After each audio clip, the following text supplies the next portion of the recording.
Radio Westeros, Episode 89, Terra Incognita. Spoilers all books! Hello and welcome to Radio Westeros. I'm your host, Yolkboy. And I'm your other host, Lady Guinevere. Today we have a really exciting episode for you all called Terra Incognita. Many moons ago, we released an episode called Here Be Dragons, where, under the conceit of a long voyage to the fringes of the map, we took a tour of the far-flung places of Planetos. Today, we'll be dropping the conceit and taking a closer look at some of those intriguing destinations that warrant further analysis. So in this episode, we'll examine the concept of Terra Incognita, unknown or unexplored territory. We'll consider all four edges of the map, beginning with a trip south to the mysterious continent of Sothoryos.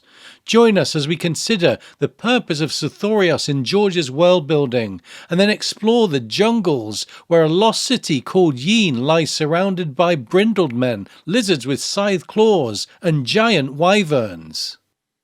Next, we'll set sail east to Lonely Light in the Sunset Sea, and then even further on to the 3 islands discovered by that badass explorer, Alyssa Farman. What did Alyssa find out there, and did she make it around the globe? Stay tuned to find out the juicy details. Then, as Corlys Velaryon did, we'll set sail east and find ourselves in the dark city of Asshai by the Shadow. We'll consider the many mysteries of the ancient city's past and recount which weird and wonderful characters from the main story have visited this mystical city. Rumoured to be the birthplace of the first dragons and steeped in ancient prophecy, Asshai never fails to fill the reader with intrigue, and all of this mystery will be collected together for you today. Will we ever get to see Asshai on page? Well, we have a lot to say on that subject. And finally, we'll head to the northern border of the map and see what can be ascertained about the Lands of Always Winter north of the Wall. Known to be the home of the others, the Lands of Always Winter is another place at the edge of the map that fills us with curiosity. So, what's going on up there, and how might we learn further details? Come and explore the icy hinterlands with us, and we'll share our thoughts. So altogether, today's episode will explore the wonder of George's world building and fuel your imaginations. There will be mysteries aplenty, from the mass disappearance in Yin to the oily black stone found in various places on the map to the ultimate Terra Incognita, the mysterious corpse city lying at the heart of the Shadowlands where even the bravest Shadowbinders fear to tread. What does Corpse City mean exactly? We can hardly wait to talk about this and other amazing mysteries from the corners of George's world. But before we get going, we want to give a quick shout out to all of our patrons who keep our ship sailing, including our Flaming Lightbringer patron, TJ Harrington, our Dragonsteel patron, Peter, and our Pale as Milk Glass patrons, Alex, Akka in the Company of the Cats, Chris B. the Song of Ice, Seth, Kelly, Sister Winter, Maltude, MT Walls first of his name, and John Wergarian, as well as B-Word and Mr. J, the Bear and the Maiden Fair, and Sir Tim of House Jib Jab Hot Dog Shop, house motto, we forge the chains we wear in life.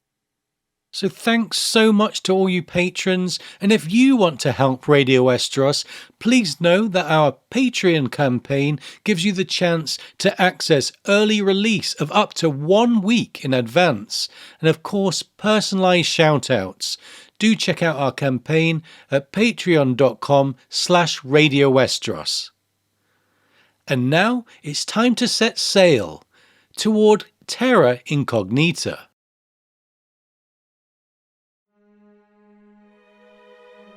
Men have known of the existence of the vast savage land to the south since the first of them took to the sea in ships, for only the width of the summer sea separates Sothoryos from the ancient civilizations and great cities of Essos and Westeros. Far south of Westeros, beyond the summer sea and loosely comparable to the relative position of Africa to Europe, lies a continent called Sothoryos. While there have been confident seafarers in Westeros for millennia, including the Ironborn and the Andals, little is known about Sothoryos. So we're going to explore this seldom trodden area of George R.R. Martin's map to understand how it arrived in the author's imagination and why there are scant accounts of what resides within its borders. And although it's not often mentioned in the main text, there are plot threads and characters that relate to Sothoryos, meaning that George has endeavored to pull just a bit of the southern continent into the story, and therefore its existence should not quite be categorized as pure world building. Even so, world building itself is not to be sniffed at, as what lies at the extremities of the map, places like Asshai by the Shadow, the Lonely Light, the Lands of Always Winter, and Sothoryos, should fill us with intrigue. We have a decent mental picture of what these places might look like, but the purposeful obfuscation of these faraway regions imbues the world with mystery and wonder, and that will be our focus today. Nowadays, in the real world, our wonder at the wider world has been diminished by technology that has allowed us to explore every corner of the map from the comfort of our living room couch. Modern technology grants us images of dense jungles and icy poles, remote islands and dusty wastelands at the touch of a button. And our all-seeing satellites gaze down upon any lingering dark areas of the map to give us a full impression of the planet. But during the Middle Ages, the vague time frame George is drawing from and attempting to parallel in A Song of Ice and Fire, it was a different story.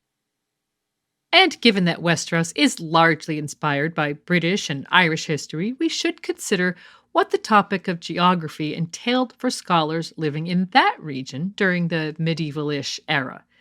The map of Planetos does seem centered around a faux Britain, and for example, George is definitely leaning into old and outdated British concepts of the Far East in his worldbook depiction of the Far East relative to Westeros in places like Leng. And so we must consider that George might be again taking on a similar perspective when talking about Sothoryos through the lips of the Maester of the Citadel, Maester Yandel. In the real world, despite the adequate naval technologies of the time, due to the logistical difficulties involved in long expeditions and hence the geographical limitations faced by cartographers, there were vast swaths of the map that remained a mystery. And even when long-haul ships were able to skirt the shores of faraway lands, recording the meandering coastlines, what lay inland often remained unknowable. As such, scholars were left to decipher rudimentary and inaccurate maps in the attempt to piece the world together. There were even those who maintained the ancient belief of a flat Earth into the Middle Ages, although advances in astronomy were helping to dispel that myth. And so, with large areas of the world map shrouded in darkness, the map makers of the day were left to speculate what lay at the ends of the earth. Perhaps it's human nature for imagination to come into play when visualizing faraway places, and so some of the preserved maps from the Middle Ages contain some very interesting additions, which, in hindsight, to a modern audience, are so wildly incorrect that they even elicit a degree of humor. What were we thinking back then? How did scholars reach those bizarre conclusions? Famously, the Hunt Lennox Globe from 1504 declared Hic sunt dracones, or here be dragons, in their world map's extremities. Here be dragons has become a widely used phrase meaning nobody knows what the heck lives there. Of course, there were no dragons tucked away in the furthest corners of the map. In their attempt to fill in the blanks, scholars had let their imaginations get the better of them, and ancient myth, legends, and archetypes crept into their thinking. Still, hidden worlds inhabited by dragons and cyclops and centaurs would no doubt have fired the imaginations of the masses, for whom the line between reality and legends, like the story of Beowulf, would have been blurred. And it's this natural intrigue and curiosity, the world of imagination where man and myth lie side by side, that George is attempting to tap into in his depiction of Sothoryos. As such, if we accept that George was aiming to create a fantasy analog of old Africa, we shouldn't imagine him studying books on African history. Instead, we should understand that he's trying to convey this flawed medieval European perception of Africa rather than anything pertaining to or even remotely resembling real history. George has steeped his Sothoryos in both mystery and ignorance, just as those old cartographers did when they imagined dragons in Asia and Africa. Therefore, Sothoryos is analogous to a place that only ever truly existed in a collective and deeply flawed imagination. And one of the books we think George was inspired by in his Sothorian world building was the Liber Monstrorum, or Book of Monsters. Often studied by scholars of Beowulf due to points of overlap, the Book of Monsters was written circa the 9th century and has been preserved and translated for modern readers, researchers, and historians. The work reads as an encyclopedia of sorts, a guidebook to strange places, peoples, and creatures existing at the ends of the earth from the perspective of an unknown Anglo-Latin author. The translation by Andy Orchard starts like this. Here begins the Book of Monsters of various kinds.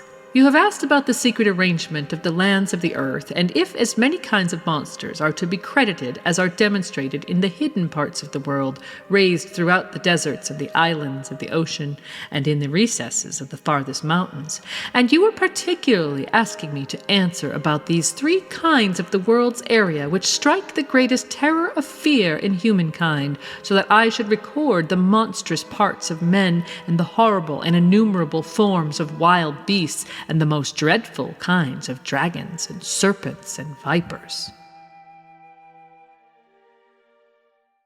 Can you imagine how intriguing the Book of Monsters would have sounded to readers who genuinely did not know what was out there in the big wide world? One of the greatest fears to the human mind is the unknown, and so we can understand the appeal of those curiosity seekers in the early medieval period who enjoyed a little fright. Here's an account of an alleged African creature called a hippocentaur. Hippocentaurs have the mingled nature of horses and humans, with heads shaggy like wild animals, but in another respect most like the human norm with which they can begin to speak. But their lips are unaccustomed to human speech, and they cannot form any sound into words. Whether the author or authors of the Book of Monsters actually believed every word they wrote is difficult to say, but certainly there would have been a credulous audience in those days who took it all to heart. Each page contains a sprinkle of truth surrounded by a wall of myth, blurring the lines of reality for those who believed in it. Of course, the accounts seem humorous to a modern audience, with the dramatic irony of knowing how very flawed and mistaken this old knowledge could be, but don't forget that such stories, presented as fact, fed into common misconceptions that had a tangible negative effect on preconceptions of the greater world. Yeah, in the same section that describes hippocentaurs, we're given an account of an Asian conjoined twin described as a monstrous mixture, and then Ethiopians are defined by their dark skin colour alone. And so we see how these reductionist descriptions of faraway places and cultures, blended seamlessly with unsettling mythology, would have coloured perceptions of them as others, which is why it's important to acknowledge the purposeful ignorance George is employing in the context of his world building. Altogether, George's Sothoryos represents an unknowable and dangerous land at the edge of human knowledge that works as part of his own Liber Monstrorum. However, whereas technology once debunked the Book of Monsters as a fanciful work of fiction, George's world is straight-up fiction, while the dragons referenced throughout the Book of Monsters were pure nonsense. The wyverns of Sothoryos are real in George's world, and where in the real world "Here be dragons" is an ongoing joke, in Planetos, who knows where there might really be dragons? So now let's suspend our disbelief and explore Sothoryos, beginning with a look at its own geography and history. In the World Book, Maester Yandel begins, "We cannot claim to know Sothoryos well. Its interior remains a mystery to us, covered by impenetrable jungle, where ancient cities full of ghosts lie in ruins beside great sluggish rivers." While little is known of Sothoryos, including its full size and shape, we do have a decent picture of its northern coastline. To get to the continent from Dorne, you'd have to sail southeast across the Summer Sea, past the Summer Isles and Nath, to arrive at the Basilisk Isles. This chain of islands is, quote, inhabited only by corsairs, pirates, slavers, sellswords, murderers, and monsters, the worst of humanity. They come from every land beneath the sun, it is said, for only here can such men hope to find others of their own ilk. This puts us in mind of an infamous pirate city from real-world history, Port Royal in Jamaica, which became renowned as the wickedest city on earth in the 16th and 17th centuries. With the Basilisk Islands having been named for the ferocious, poisonous beasts that inhabit its shorelines, we can guess this territory is going to be inhospitable. Yandel goes on, "Hot, humid, and swarming with stinging flies, sand fleas, and bloodworms, these islands have always proved singularly unhealthy for man and beast alike." Is it therefore much of a surprise that the only people who choose to live there are criminals seeking a land without laws? It seems that in this part of the map, nature rules over man rather than the reverse. And the harsh nature of the Basilisk Isles has been mirrored throughout history by the dark deeds of its inhabitants. The largest of the isles, the Isle of Tears, is known for the unspeakable torture practiced on its grounds. The slaving Giscari Empire first settled the penal colony, known as Gorgai, on its southern shores. When the Valyrians conquered it during the Third Giscari War, they renamed it Gogosus. Gogosus was home to some of the most terrifying torture in the books. Maester Yandel tells us that in the flesh pits, blood sorcery of the darkest sort was practiced, as beasts were mated to slave women to bring forth twisted, half-human children. But nothing lasts forever, despite the horrors of Gogosus continuing even after the ruin of Valyria via the Doom. The city, sometimes known as the 10th Free City, became a powerful centre of sorcery and slave trading during the Century of Blood that followed the Doom. However, around 25 years before Aegon Targaryen's conquest of Westeros, it succumbed to the aforementioned brutal natural factors. It says the Red Death swept across the Isle of Tears, then the rest of the Basilisk Isles. 9 men of every 10 died screaming, bleeding copiously from every orifice, their skin shredding like wet parchment. For a century thereafter, the basilisks were shunned. It was not until the coming of the corsairs that men returned to the Isles once again. And that is how the Basilisk Isles came to be dominated by pirates. However, there are tantalizing hints in the World Book of an earlier history in the Isles. Yandel notes that ruins found upon the Isle of Tears, the Isle of Toads, and Axe Island hint at some ancient civilization, but little is now known of these vanished men of the Dawn Age. And so we have to wonder who these ancient people were, and if they were in any way relevant to the current story. For example, could they have been the people who built the mysterious Seastone chair, which apparently existed even before first men ever arrived in the Iron Isles? Along those lines, the World Book tells us that while most of these ancient inhabitants were put to the sword on the Isle of Toads, there are hints that the current indigenous inhabitants are descended from the old race and still to this day worship an ancient 40-foot toad carved of oily black stone. The same substance, coincidentally, that the Seastone chair is composed of.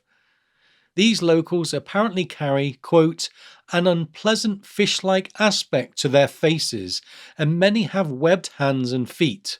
which could be interpreted as an ancestral connection to the mysterious Deep Ones who Maester Theron suggests were responsible for creating the Seastone Chair and who we'll be discussing later.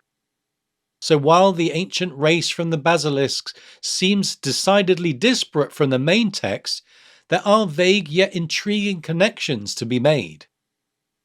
Altogether, we can see how a journey to Sothoryos would be extremely dangerous if you were to simply sail past the basilisks, and that's even before you actually set foot on the mainland. And once you do arrive on the northern coastline, you're immediately susceptible to, quote, blood boils, green fever, sweet rot, bronze pate, the red death, grayscale, brown leg, worm bone, sailor's bane, pus eye, and yellow gum, and other diseases, many so virulent that they've been known to wipe out whole settlements.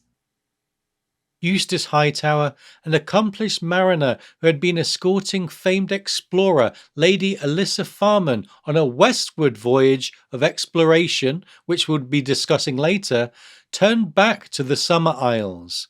However, apparently a great white whale, a la Moby Dick, slammed his ship, Lady Meredith, and he and his crew were knocked off course, eventually landing in Sothoryos to repair the damage. In Fire and Blood, we learn from Eustace that during the year in Sothoryos, fixing the ship, quote, some of my men just vanished overnight. The ones who didn't began to die. One was bitten by a fly, a little prick upon his neck, nothing to fear. 3 days later, his skin was sloughing off, and he was bleeding from his ears and cock and arse. Drinking salt water will make a man mad. Every sailor knows that. But the fresh water is no safer in that place. There are worms in it, almost too small to see. If you swallowed them, they laid their eggs inside you. And the fevers. Hardly a day went by when half my men weren't fit to work. And travelers seem to have little choice but to land on the north as the southern parts of the continent remain unmapped, suggesting greater danger still. The World Book tells us that Carthene traders exploring the east coast couldn't find the bottom of Sothoryos, meaning that it's a very long landmass from top to bottom. We even learn of the adventurous Valyrian dragon rider Jaenira Belaris, who supposedly took her dragon Terra on a 3-year round trip to explore the continent, but even then failed to find the end of the land, eventually claiming that it was without end. In our episode on the Doom of Valyria, we suggested that her journey may have been part of a broader Valyrian effort to expand their reach and find new sources of wealth that occurred following the Rhoynish Wars. If so, the effort was abandoned in the case of Sothoryos, and southern Sothoryos remains truly Terra Incognita. However, there is one tantalizing suggestion from Yandel that the seafaring, swan-ship-sailing summer islanders who reside not too far away have in fact mapped the continent but are withholding the details of said maps. Why would the Summer Islanders guard this knowledge? Well, one answer could be that they know there are hidden riches to be found. According to the World Book, there's an abundance of pearls, gems, rare woods, exotic pelts, and spices to be found to the south, and Eustace Hightower mentions emeralds and golds, but it seems there are too many dangers present to make their discovery worthwhile, with apparently 99 out of 100 such expeditions ending in tragedy. However, perhaps the Summer Islanders fare better on the continent and know how to uncover its riches and rewards unscathed. Eustace Hightower's failed expedition was in fact saved by Summer Islanders, who led his crew to safety, with Hightower believing that, quote, they know that hell better than they let on, I think. Whatever the case, readers would love a glimpse of those secret maps, and we can only wonder what exiled Summer Islander Prince Jalabar Zo from the main series knows about all of this. And so, just from the accounts thus far, exploring Sothoryos seems a high reward but extremely high risk endeavor. However, there are even further dangers to consider in regards to the fauna. There are said to be great crocodiles inhabiting the rivers who, quote, have been known to overturn boats, swimming up from below so they might devour their occupants as they struggle in the water. Then there are the hungry fish to keep watch for, flesh eating swarms that are no doubt inspired by the piranhas found in South American waters. You have stinging flies laying eggs in whatever living flesh presents itself, and basilisks, the vicious and venomous reptiles that gave the islands on the north coast of Sothoryos their name, twice the size of lions. The further into the jungle you travel, the more dangerous and hideous the fauna. Yandel reports that inhabiting the jungles below Yin are giant apes significantly larger than the giants such as Wunwun Wegdarwun that we've seen north of the wall. So a bit of King Kong going on there, and let's hope one of these apes is never taken back to Westeros to escape its confines and climb the high tower. Yet there are more dangerous regions still to the south, with one area being named the Green Hell, sounding like it fully lives up to that name. Yandel mentions caverns full of pale white vampire bats who can drain the blood from a man in minutes, anaconda-like snakes 50 feet long, and spotted spiders covering trees with their dense webs. The mention of tattooed lizards with curved claws is interesting because in A Game of Thrones, Syrio Forel recounts witnessing the exotic menagerie owned by his former employer, the Sea Lord of Braavos, where he saw, quote, terrible walking lizards with scythes for claws. Syrio has seen these things, he tells his water-dancing pupil Arya Stark. These descriptions of huge scythe-clawed lizards puts us in mind of the velociraptors terrifyingly portrayed in Jurassic Park. We wonder if there are such clever girls stalking the Green Hell and if George really is alluding to dinosaur-esque creatures in his world building. And while all of this sounds terrifying, the worst is yet to come, as the wild wyverns of Sothoryos are described by Yandel as tyrants of the southern skies with their great leathery wings, cruel beaks, and insatiable hunger. There are the small brown bellies as big as monkeys that might not sound too scary were it not for the detail that they hunt in dangerous packs upwards of 100. Then there are jade and brindled wyverns 30 feet long and slow-moving swamp wyverns that grow even larger. Yet all of these pale in comparison to the most feared of the wyverns, the shadow wing, a nocturnal hunter with black wings who attacks unseen in the darkness of night. And of course, wyverns are said to be close relatives of dragons. Although typically smaller than dragons and unable to breathe fire, wyverns are more ferocious. In our episode 73, all about dragons, we explored the notion that Valyrian dragons might have been engineered into existence by breeding the fireworms of the Valyrian Peninsula, who breathe fire but do not fly, with wyverns who can fly but do not breathe fire, creating, well, a magical species that can both breathe fire and fly. On this topic, the wise Septon Barth suggested in his tome Dragons, Worms, and Wyverns that, quote, the blood mages of Valyria used wyvern stock to create dragons. If true, it's interesting to consider where the Valyrians obtained wyverns from, and in the context of this episode, we might wonder if they could have sourced wyvern eggs from Sothoryos, hatched them around the volcanoes known as the 14 Flames, where we know fireworms dwelt, and encouraged the two species to mingle. All in all, we can plainly see why the explorers of Westeros have seldom attempted to tap into the vein of riches available in Sothoryos.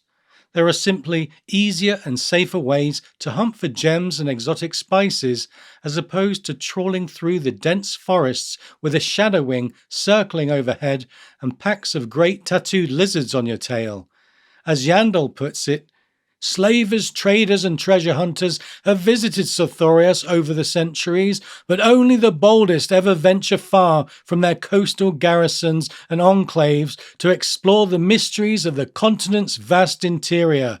Those that dare, more often than not, set forth into the green, never to be seen again. And through a literary lens, we should consider that George was almost certainly drawing from the Lost World story subgenre popular in the 1800s, when some areas of Africa remained shrouded in mystery and the Book of Monsters had not yet been fully debunked. We can't help but think of books like English Victorian adventure author H.R. Haggard's popular 1885 novel, King Solomon's Mines, which is said to be the bedrock of Lost World fiction. The story revolves around a group of explorers in Africa and contains a similar mix of treasures, dangers, and lost cities that George is presenting in this section of his world building. And George adds depth to the Lost World atmosphere by conveying murky details of Sothorian history. Most intriguingly of all is the presence of a dead city known as Yin, some way inland from the northern coast down the river Zemeos. Yandel says maesters and other scholars alike have puzzled over the greatest of the enigmas of Sothoryos, the ancient city of Yin.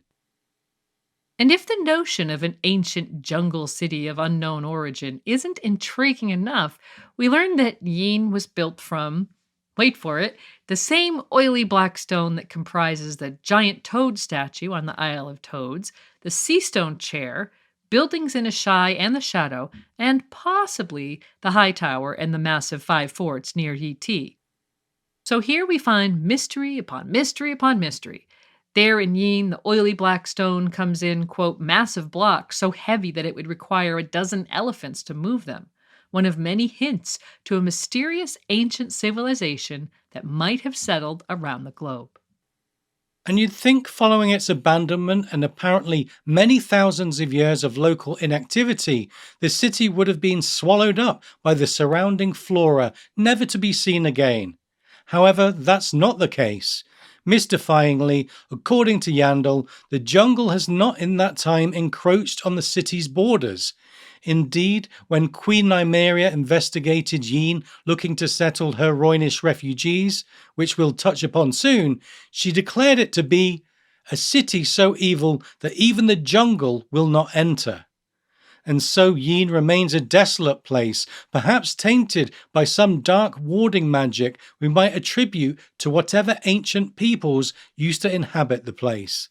Unsurprisingly, we learn that, quote, every attempt to rebuild or resettle Yin has ended in terror. And that's not the only horrific history to Sothoryos.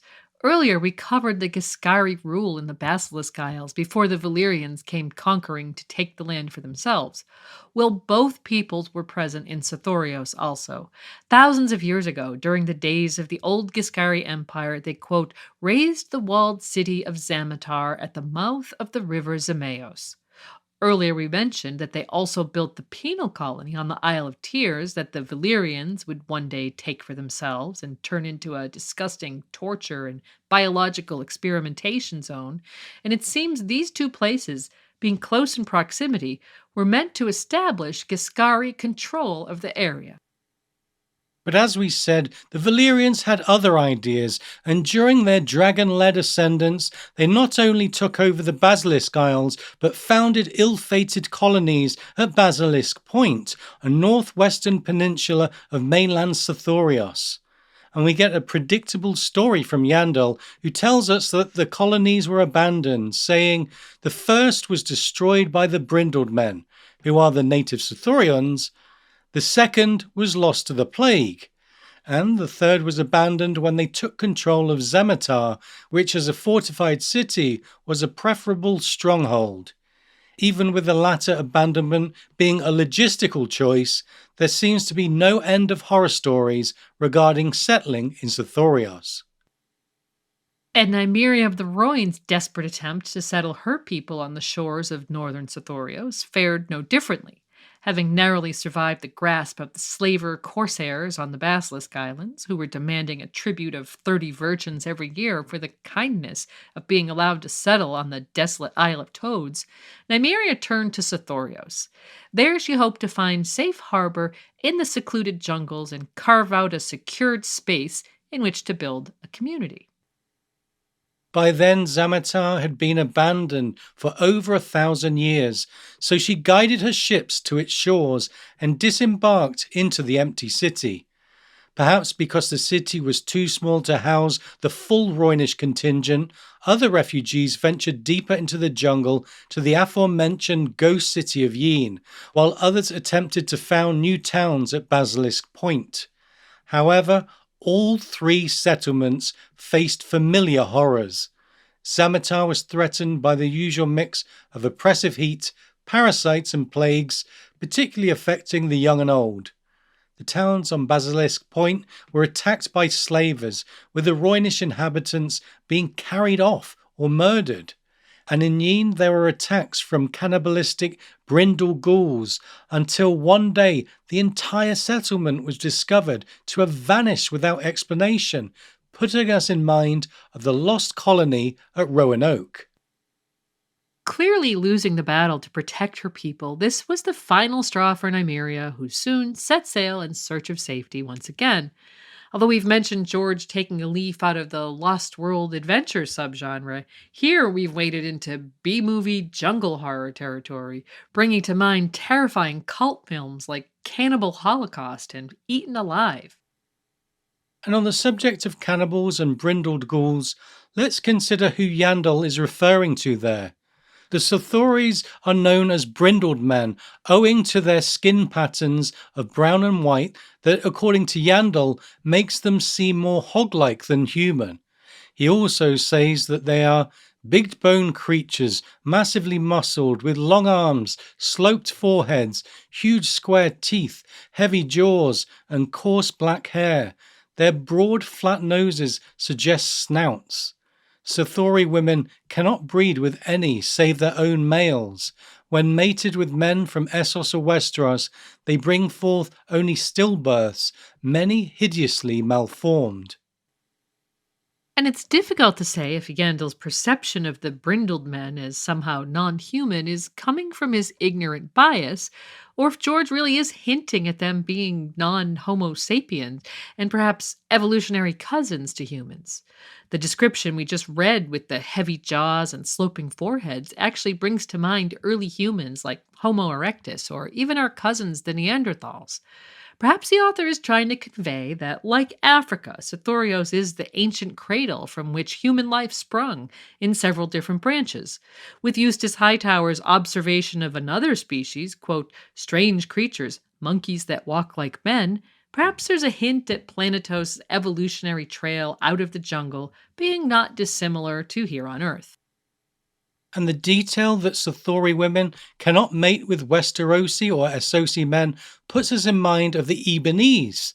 From the Ebe section of the World Book, we get, though the men of Ebe can father children upon women of Westeros and other lands, the products of such unions are often malformed and inevitably sterile in the manner of mules. Ebonese females, when mated with men from other races, bring forth naught but stillbirths and monstrosities. And again, similar to the brindled men, the Ebonese are said to, quote, stand apart from the other races of mankind. They are a heavy people, broad about the chest and shoulders, but seldom standing more than 5.5 feet in height, with thick, short legs and long arms. Their faces characterized by sloping brows with heavy ridges, small sunken eyes, great square teeth, and massive jaws. So there again, we see Neanderthal-esque characteristics as we saw with the brindled men. And we learn from Yandel that these brindled men have learned basic trade talk in order to strike deals with visitors along the coast. One can only wonder if they have a secret trade relationship with the Summer Islanders. Additionally, while the Giscari apparently believed brindle men do not make good slaves, they're renowned as fierce fighters. In fact, we learn of a character named the Brindled Butcher in the fighting pits of Meereen during the current story, who is no doubt a Sothory. Keep your eye out for him in the early pages of The Winds of Winter in Sir Barristan Selmy's Battle of Fire point of view. Aside from the brindled men, there are brief mentions of other inhabitants of Sothoryos. As if we weren't curious enough, Yendel tells us that there are rumored to be lizard men and eyeless cave dwellers, as well as other lost cities. Sothoryos, therefore, is truly a place where mystery reigns in Terra Incognita, and it's a place of great danger.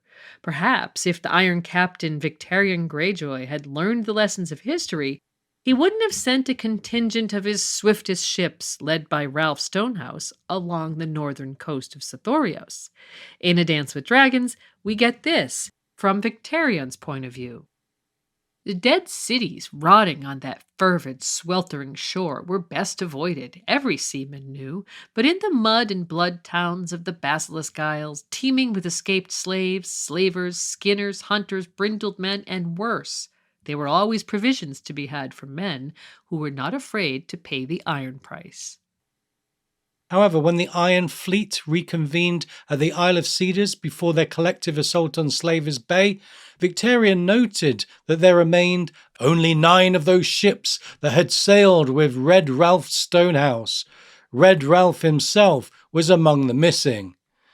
And so it goes in Sothoryos, a place where any Westerosi should fear to tread. And earlier, we mentioned Eustace Hightower's disastrous visit to the shores of Sothoryos after an aborted expedition to the west. So, with Sothoryos explored as far as possible, let us now set sail westward to see what mysteries lie within the Sunset Sea.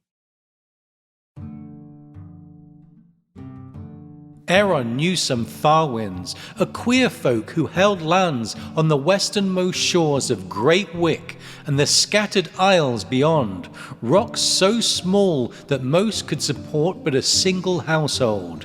Of those, the Lonely Light was the most distant, 8-day sail to the northwest amongst rookeries of seals and sea lions and the boundless grey oceans.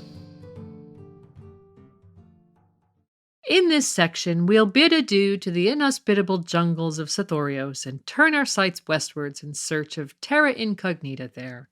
To the west of Westeros lies a seemingly boundless ocean called the Sunset Sea.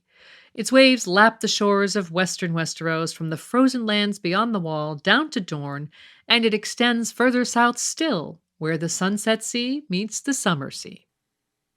Being avid seafarers geographically located beside the Sunset Sea, the Ironborn have a special relationship with its waters. For millennia, they've reaved along the coast of Westeros and are no doubt thankful for the plentiful harvest the ocean offers. Maester Yandel informs us in the World Book that crabs and lobsters are found along the shores of the islands, and west of Great Wick, swordfish, seals and whales roam the Sunset Sea. Archmaester Hake, born and raised on Harlaw, estimates that 7 of every 10 families on the Iron Islands are fisherfolk. However mean and poor these men might be on land, upon the sea they are their own masters. The man who owns a boat need never be a thrall, Hake writes, for every captain is a king upon the deck of his own ship. It is their catch that feeds the islands. But despite the strong seafaring capabilities of the Ironborn, who seem near fearless when matters of the ocean are concerned, what's west of the Sunset Sea remains a mystery. And this mystery feeds directly into the heart of Ironborn culture, even touching on the issue of their origins and identity. Once again, we return to the enigma of the Seastone Chair. In the Dawn Age section of the World Book, we're told that Maester Kurth, who collected a compendium of Ironborn legends called Songs the Drowned Men Sing, suggested that, quote, the chair was left by visitors from across the Sunset Sea, though there is no evidence for this, only speculation.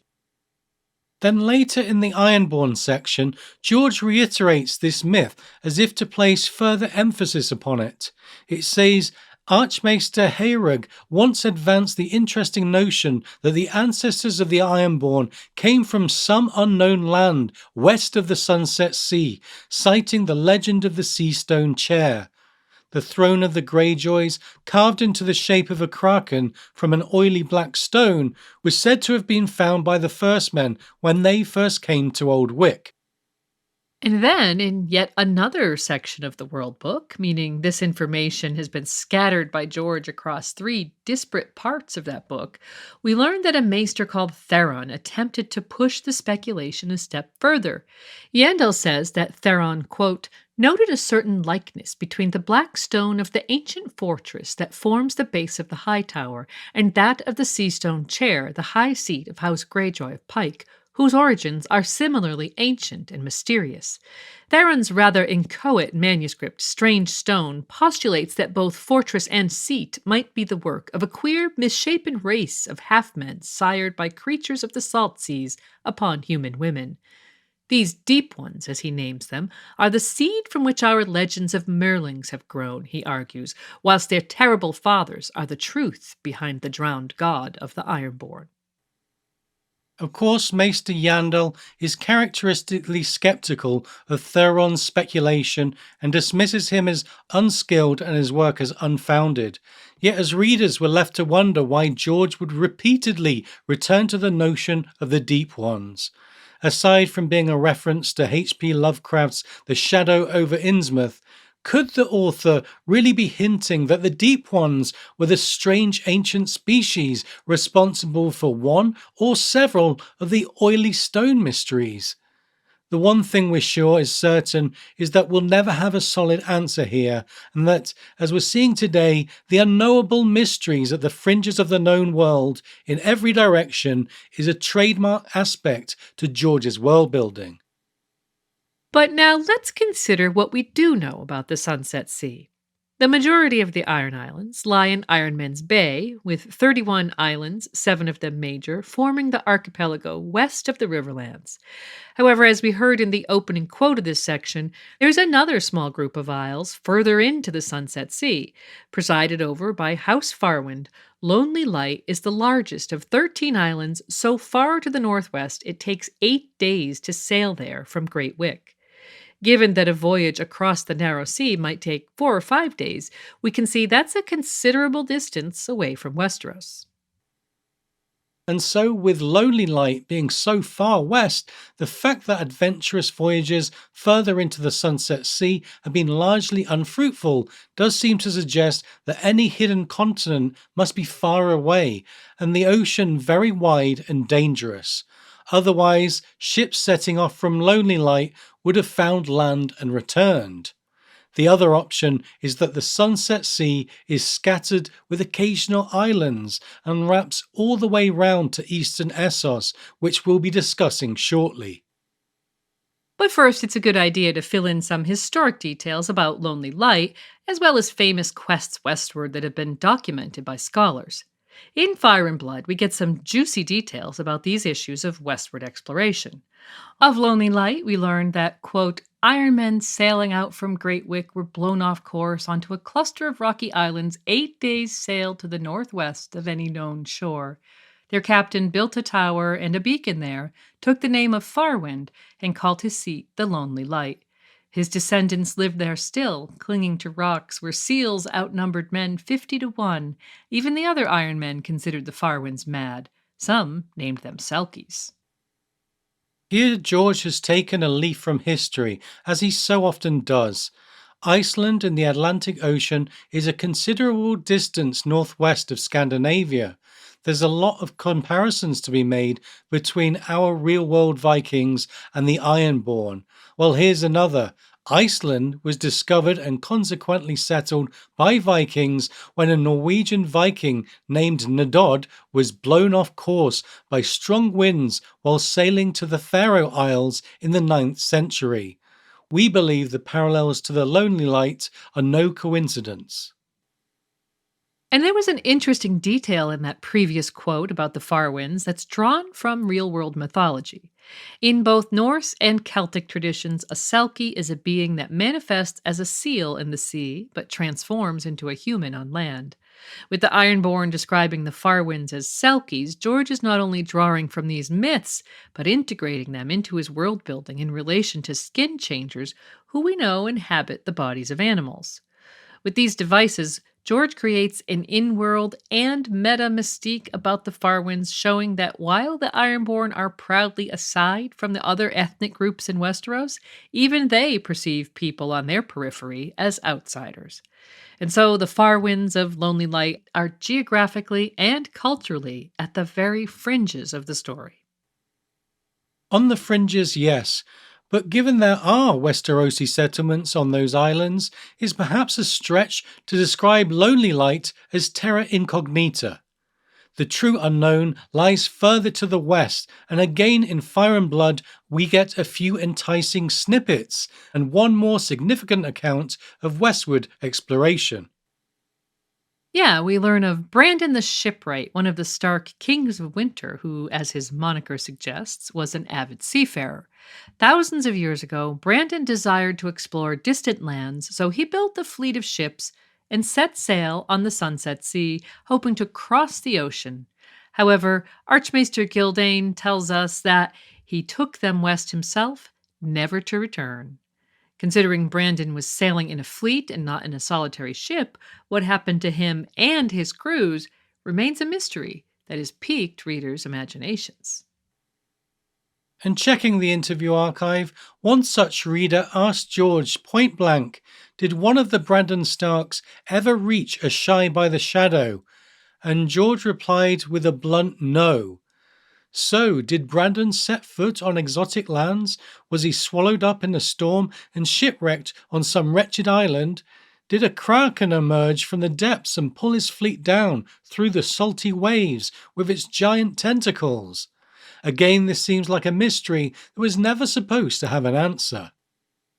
Whatever the case, the loss of Brandon the Shipwright devastated his son, another Brandon. Gildane tells us that he burned the yards where the ships were built and was known as Brandon the Burner forevermore. This story is recounted by a third Brandon, the Bran Stark we know and love, when he's in the Winterfell crypts in Game of Thrones. Looking at one of the tombs, he tells Maester Luwin, "That's a Brandon, the tall one with the dreamy face. He was Brandon the Shipwright because he loved the sea. His tomb is empty." Ultimately, the North was left with a weaker navy for generations. The saying goes that curiosity killed the cat. Well, here, it probably killed the king. And thousands of years later, during the Targaryen conquest, another monarch considered exploring west of the Sunset Sea. In the World Book, we get this about Aegon the Conqueror's younger sister wife. Rhaenys was all her sister was not, playful, curious, impulsive, given to flights of fancy. No true warrior, Rhaenys loved music, dancing and poetry, and supported many a singer, mummer and puppeteer. Yet it was said that Rhaenys spent more time on Dragonback than her brother and sister combined, for above all things she loved to fly. She once was heard to say that before she died, she meant to fly Meraxes across the Sunset Sea to see what lay upon its western shores.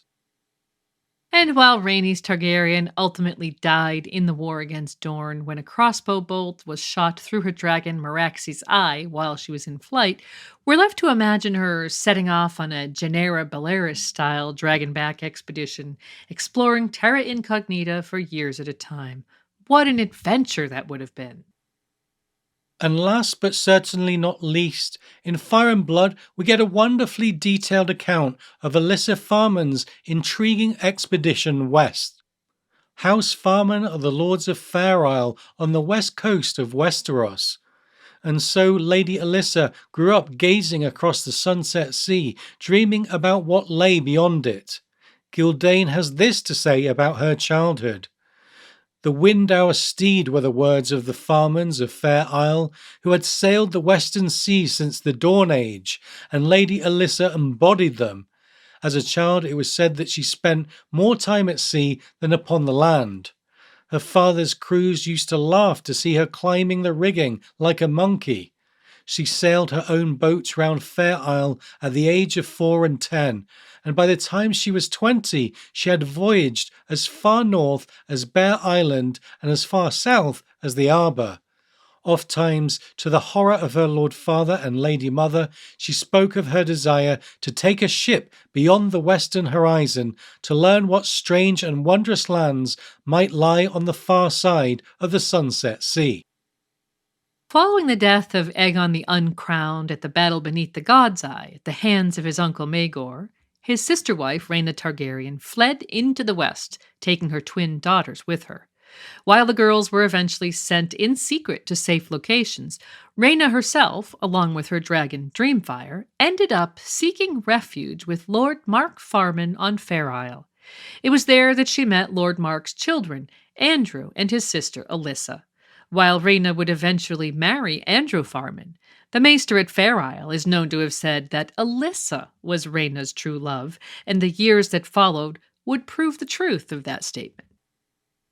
Yeah, years later, after Maegor's death and her brother Jaehaerys' ascension to the Iron Throne, Rhaena was granted Dragonstone as her seat, and her husband and lady companions took up residence there as well, including Alyssa Farman. But Alyssa was unhappy on the cold and dismal rock that is Dragonstone, and dreamed constantly of the warm western sea. After several years, she begged Rhaena for enough gold to finance the building of a ship so that she could fulfill her lifelong dream of sailing the Sunset Sea. When Rhaena, not wanting to be separated from her favourite companion, refused, Alyssa took drastic action. And once again, Gildane tells the tale. Lady Alyssa Farman could suffer life upon the island no more. She had heard the sea calling, she told Queen Rhaena. It was time for her to take her leave. Never one to make a show of her emotions, the Queen in the East received the news stone-faced. I have asked you to stay, she said. I will not beg. If you would go, go. But Alyssa still had one problem: money. When she left Fair Isle with Rhaena, she had defied her older brother, now head of the family, who wanted to see her married off to a local lordling. Displeased with his sister's disobedience, she had been cut off from any claim upon the family wealth. So how could a virtually penniless noblewoman and prospective explorer finance her adventures? Rhaena had refused her, but the rocky and bleak fortress Dragonstone had one virtually priceless and apparently lightly guarded resource. Alyssa left Dragonstone the day after her conversation with Rhaena. She went first to Driftmark and from there took ship to Pentos, where she apparently disappeared, though it would later become known that she had assumed the identity of Alice Westhill and headed to Braavos, which is not only a main center of shipbuilding in Essos, but also home to one of its biggest and most secretive banks. And her reason for leaving her Westerosi identity behind would become obvious about 2 weeks after she left Dragonstone, when the castle dragonkeeper reported that 3 precious eggs were missing from the cache under his care. It would eventually turn out that Alyssa, as Alice Westhill, managed to meet with the Sea Lord of Braavos, who, like his successors, maintained a fabulous menagerie and proved more than willing to buy the 3 eggs. With the gold she received for the eggs, placed with the Iron Bank for safekeeping, Alyssa was able to build Sunchaser, a 4-masted carrack with a broad beam and deep draft that was capable of sailing west across the open waters of the Sunset Sea, as she had long dreamed of doing. Rhaena's search for her missing companion, which eventually became her brother the King's search, proved in vain. Jaehaerys was furious and made it widely known that he would not allow the theft to benefit anyone.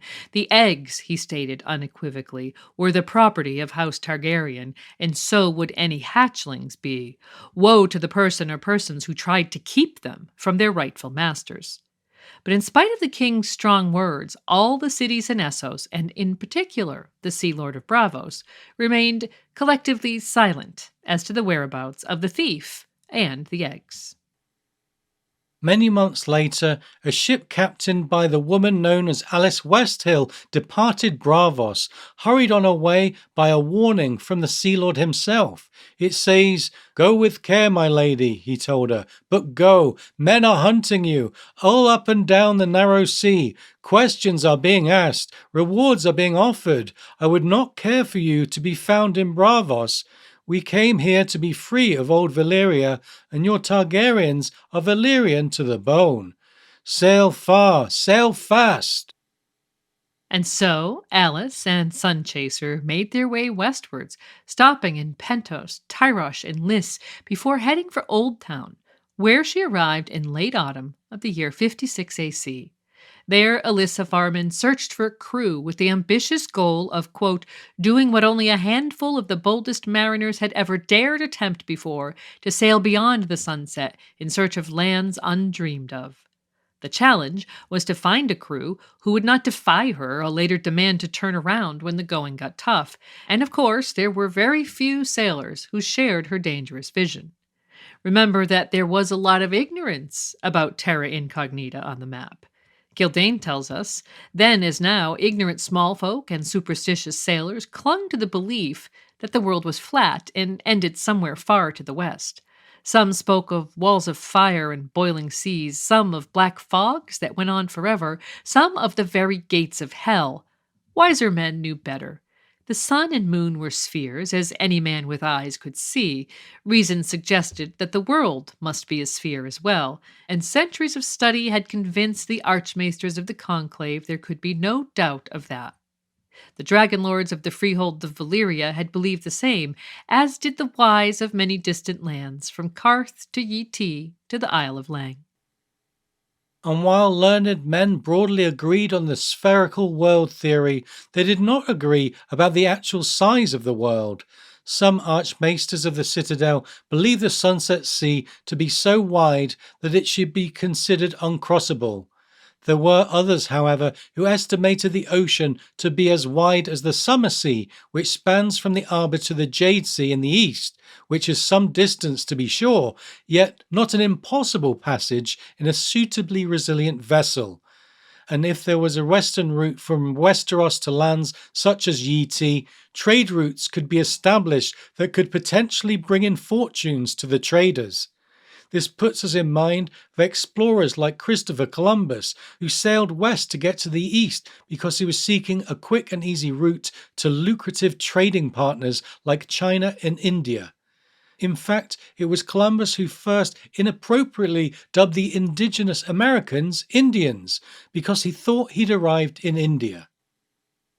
However, Alyssa wasn't primarily a trader. Her motivation was exploration, and so it was difficult to find sailors who shared that same vision of adventure over profit. Again, Gildane tells us, not for her the merchant's dream of reaching Ulthos and Asshai by sailing west. Hers was a bolder vision. Between Westeros and the far eastern shores of Essos and Ulthos, she believed, lay other lands and other seas waiting to be discovered. Another Essos, another Sothoryos, another Westeros. Her dreams were full of sundering rivers and windswept plains and towering mountains with their shoulders in the clouds, of green islands verdant in the sun, of strange beasts no man had tamed and queer fruits no man had tasted, of golden cities shining underneath strange stars. And while many sailors in the docks of Old Town laughed her away, saying she was likely to find herself in the belly of one of those strange beasts she desired to set eyes upon, what she had no shortage of was cash. With the majority of the money she earned by the sale of the dragon's eggs safely deposited in the Iron Bank, Alyssa could offer triple wages to sailors, which for some of them negated the high risks of the venture. Gradually, she found more and more willing participants, although still not enough for a complete crew. However, good fortune was coming her way.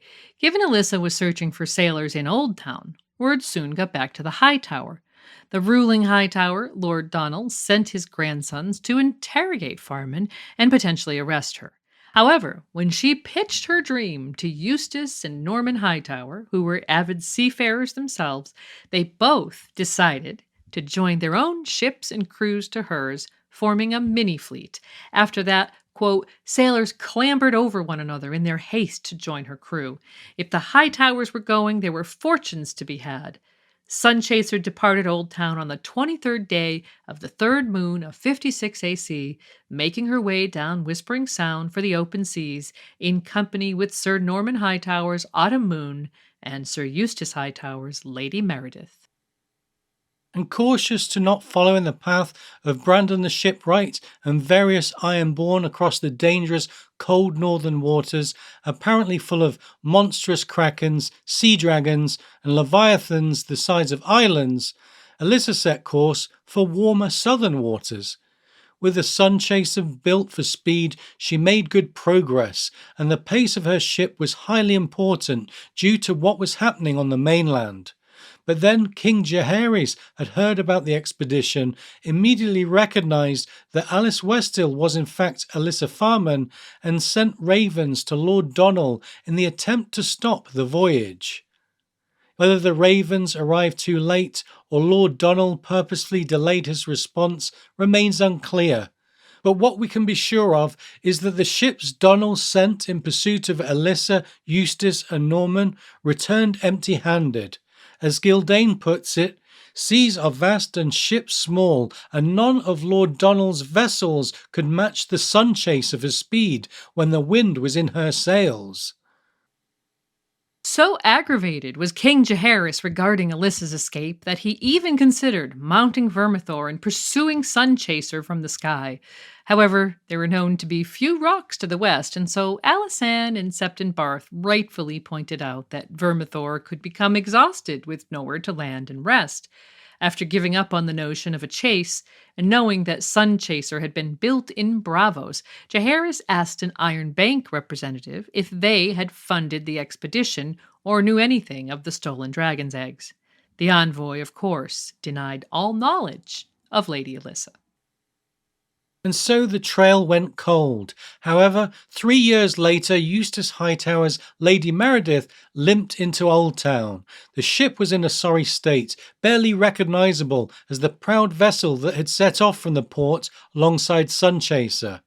When the crew disembarked, the locals at first believed that Eustace had made it across the Sunset Sea because all the sailors were dark-skinned like summer islanders and therefore could have been from a distant land.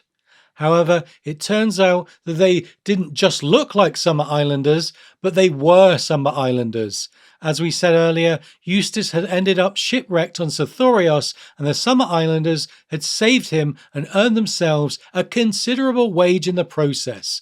Of course, this new crew were brought aboard to replace the many that had perished, meaning it had been an eventful trip, to say the least. And fortunately, Eustace's survival meant that the full tale could be documented, including details on Alyssa Farman and Sun Chaser. So he began to regale his grandfather, Lord Donnell, with his story, with a team of scribes at the ready. Eustace explained that after charting a course southwest, quote, the big Bravosi ship was very fast when the wind was in her sails, and the Hightowers had difficulty keeping pace. The 7 were smiling on us at the start. We had the sun by day and the moon by night, and as sweet a wind as man or maid could hope for. We were not entirely alone. We glimpsed fisherfolk from time to time, and once a great dark ship that could only have been a whaler out of Ib. And fish, so many fish, some dolphins swam beside us as if they had never seen a ship before. We all thought that we were blessed. And after 12 days at sea, the ships were as southerly as the Summer Islands, but farther west than any crew had ever been that lived to tell their tale on Westerosi shores. But if this sounds idyllic, things didn't stay sweet for long. Although the sailors quaffed arbor gold in celebration of the achievement, there was an unspoken nervousness related to the fact that nobody had set eyes on a bird for 4 days, meaning there was undoubtedly no land nearby. Remembering that long-haul sailors are a superstitious sort, some wondered if the early celebrations had inspired bad luck. Soon the wind dropped, as did the expedition's fortunes. All of a sudden, the fantastic voyage became more akin to the Rime of the Ancient Mariner, that poem by Samuel Coleridge detailing a catalogue of ill luck at sea in response to the unwise actions of a crew member. With little wind, progress was painfully slow, and the crews were no doubt concerned with their limited food rations. To make matters worse, some of the meat casks on Autumn Moon were discovered to be crawling with maggots, which further unsettled the sailors, as they were perhaps looking for signs and omens from the gods. What must the crews have thought when one evening the sky turned blood red? Eustace told his men the omens were good, but he was wrong. The next day the winds rose, and they were followed by a storm. And when that storm finally dissipated, there followed another, and then another, each more violent than the last.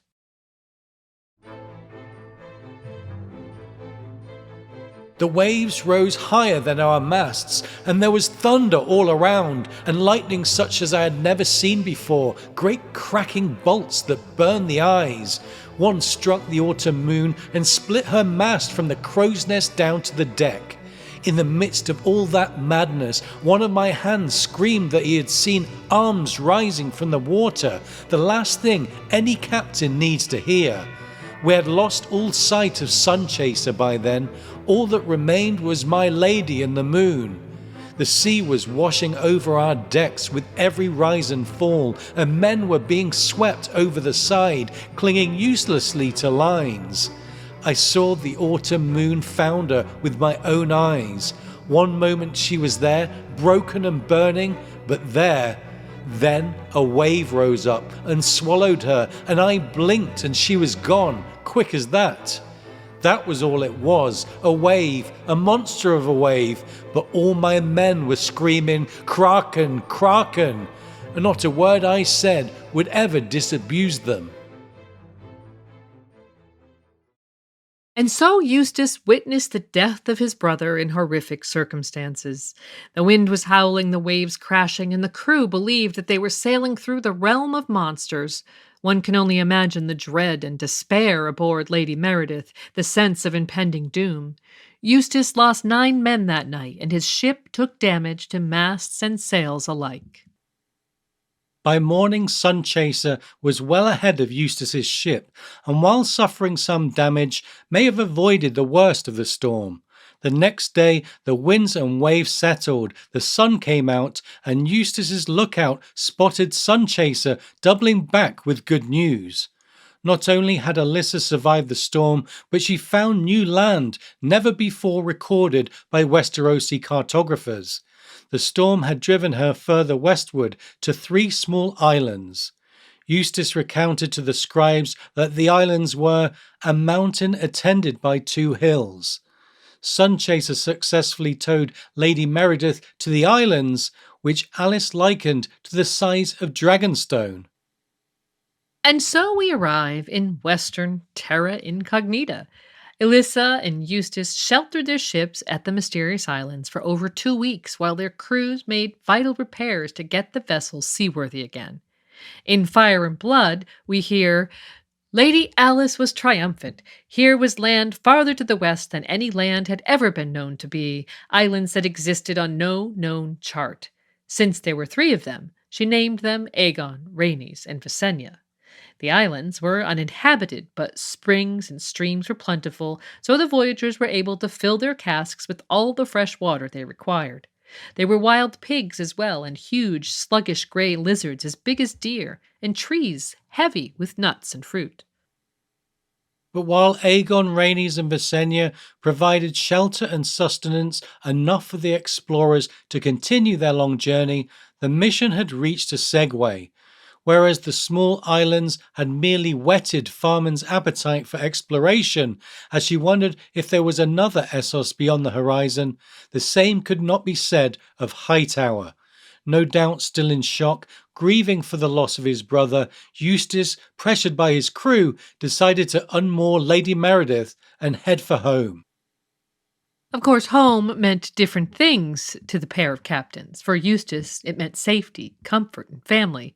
But for Alyssa, it meant facing the wrath of the monarch, likely imprisonment, or worse. This adventure was truly a one-way ticket for her, and so Sunchaser and Lady Meredith went their separate ways. However, as we touched upon earlier, Eustace's return voyage was fraught with problems. He had taken 3 of the sluggish grey lizards found on the islands aboard, perhaps hoping to sell them to rich curiosity seekers. However, one of these lizards bit the leg of his steersman, causing an injury that required amputation. It seems that George is basing these lizards on Komodo dragons who bite their prey's legs, transmitting venomous saliva into the flesh. Believing that they had witnessed a great kraken pull Autumn Moon down into the deep waters, and with their steersman gravely injured now, what must Lady Meredith's crew have thought when the waves began to rise with strong winds lashing at their sails? Fortunately, these storms turned out to be far less severe than feared, and the vessel made it through to calmer waters.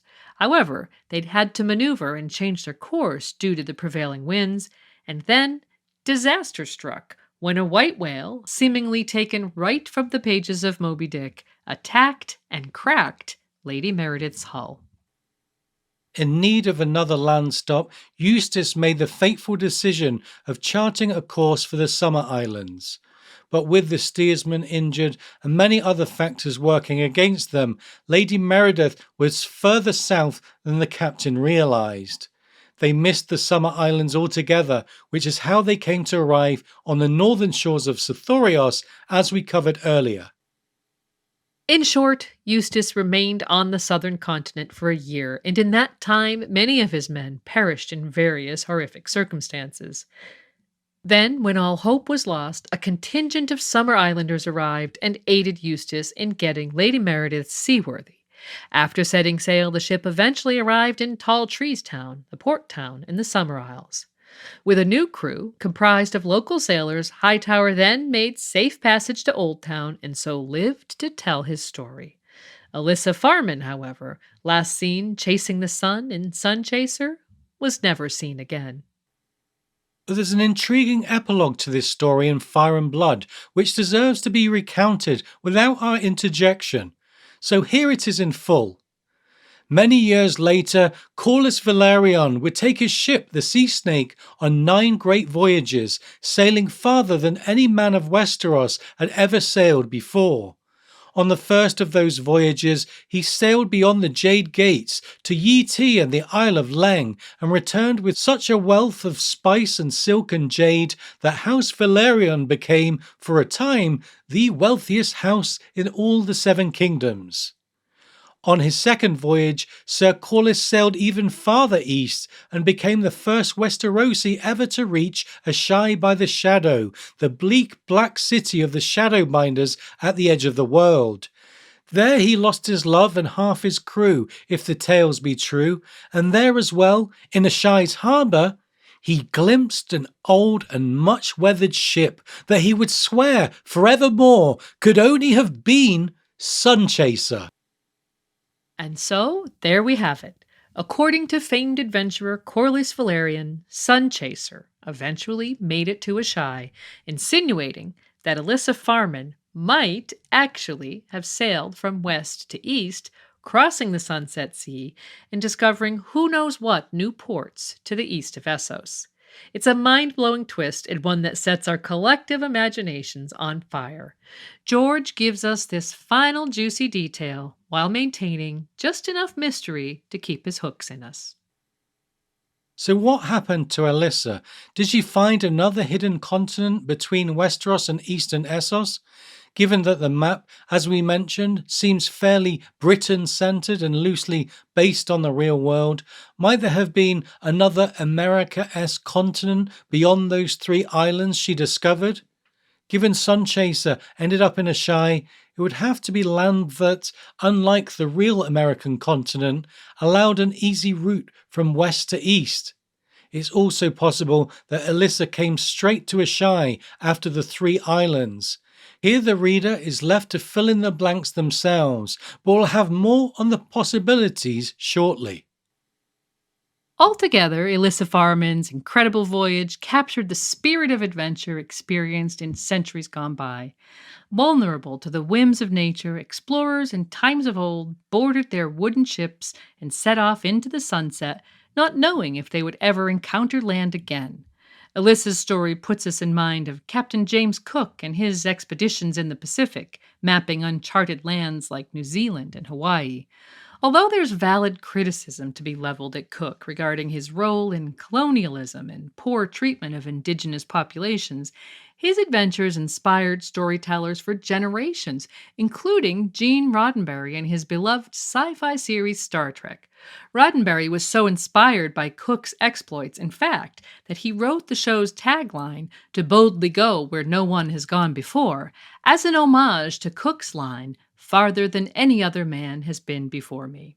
Here, George seems to be drawing from similar sources.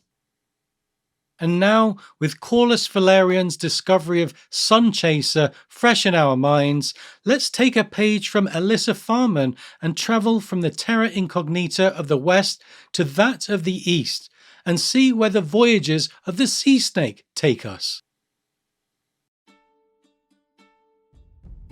And now, at the midpoint of the episode, it's time for us to say thanks to our patrons from the Valyrian Steel level. Thanks so much to Aileen, Oxheart, Blythe Spirit, Archmaester Kobe of the Higher Mysteries, Cabbath the Unfrozen, David Dean, Lord Sosa and his faithful canine companion Theoden, Dolorous Fred, Jill, JM, Herbert Westeros, the Miskatonic Maester, Lady Silverwing, Infandaris, the Unspeakable Terror, Mark, Boss, Schwartz the Black, the Sothorian, Sally, Tristis Lurian, Wild Child of the Wolfswood, W, Sword of the Evening, and Lady Direliz of Castle Naki, the Alpha Patron.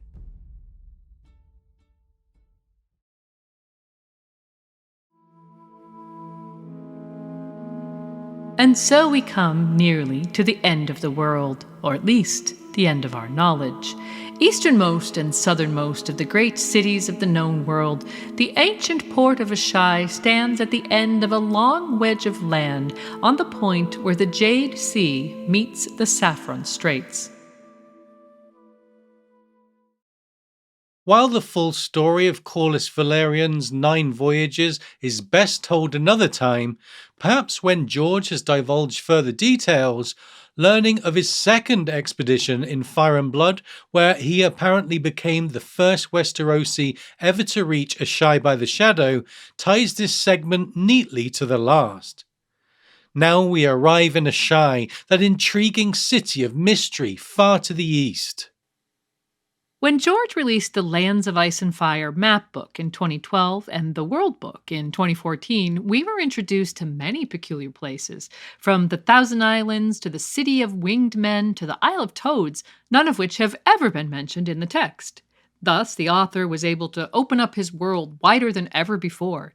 Yet many of these places have not and will not ever have a bearing on the main plot of Ice and Fire. They're curiosities on the map that we can rightfully categorize as pure world building. However, there's one place on the fringes of the map that is relevant to the plot, even if we will never go there. Asshai is mentioned early and often in A Song of Ice and Fire, and always related to some murky mystery or another, whether it be ancient prophecy or the dark art of shadow binding. Asshai is an exotic, foreboding destination worthy of our imagination. And how can we be sure we'll never visit Asshai? After all, first Jorah and then lacquer-masked Shadowbinder Quaithe attempted to guide Daenerys Targaryen to the city. Well, in a fan correspondence in 2008, someone asked, "Will we see Asshai?" And George replied, "Only in flashback and memory, if at all." And so the theory that Dany might circumnavigate the globe to arrive in Westeros, answering Quaithe's riddle, "To go west, you must go east," seems out of the question. The story hardly has time for such a voyage, with George needing to get Dany to Westeros sooner rather than later. That said, George's answer wasn't a definite no. He's left the gate open for a flashback glimpse of Asshai, and that's an extremely exciting prospect for readers looking forward to the final 2 installments of the series. Given A Song of Ice and Fire's point of view structure, we can also take an educated guess which character these flashbacks might come from. There are a number of characters known to have ventured to Asshai. Aside from Quaithe, we have fellow Shadowbinder, the Red Priestess, Melisandre of Asshai. There's Lazarine Godswife, Miri Mazdur, Misfit Archmaester Marwyn the Mage, and heretical pirate Euron Greyjoy, if we can believe anything that spills out of his blue lips.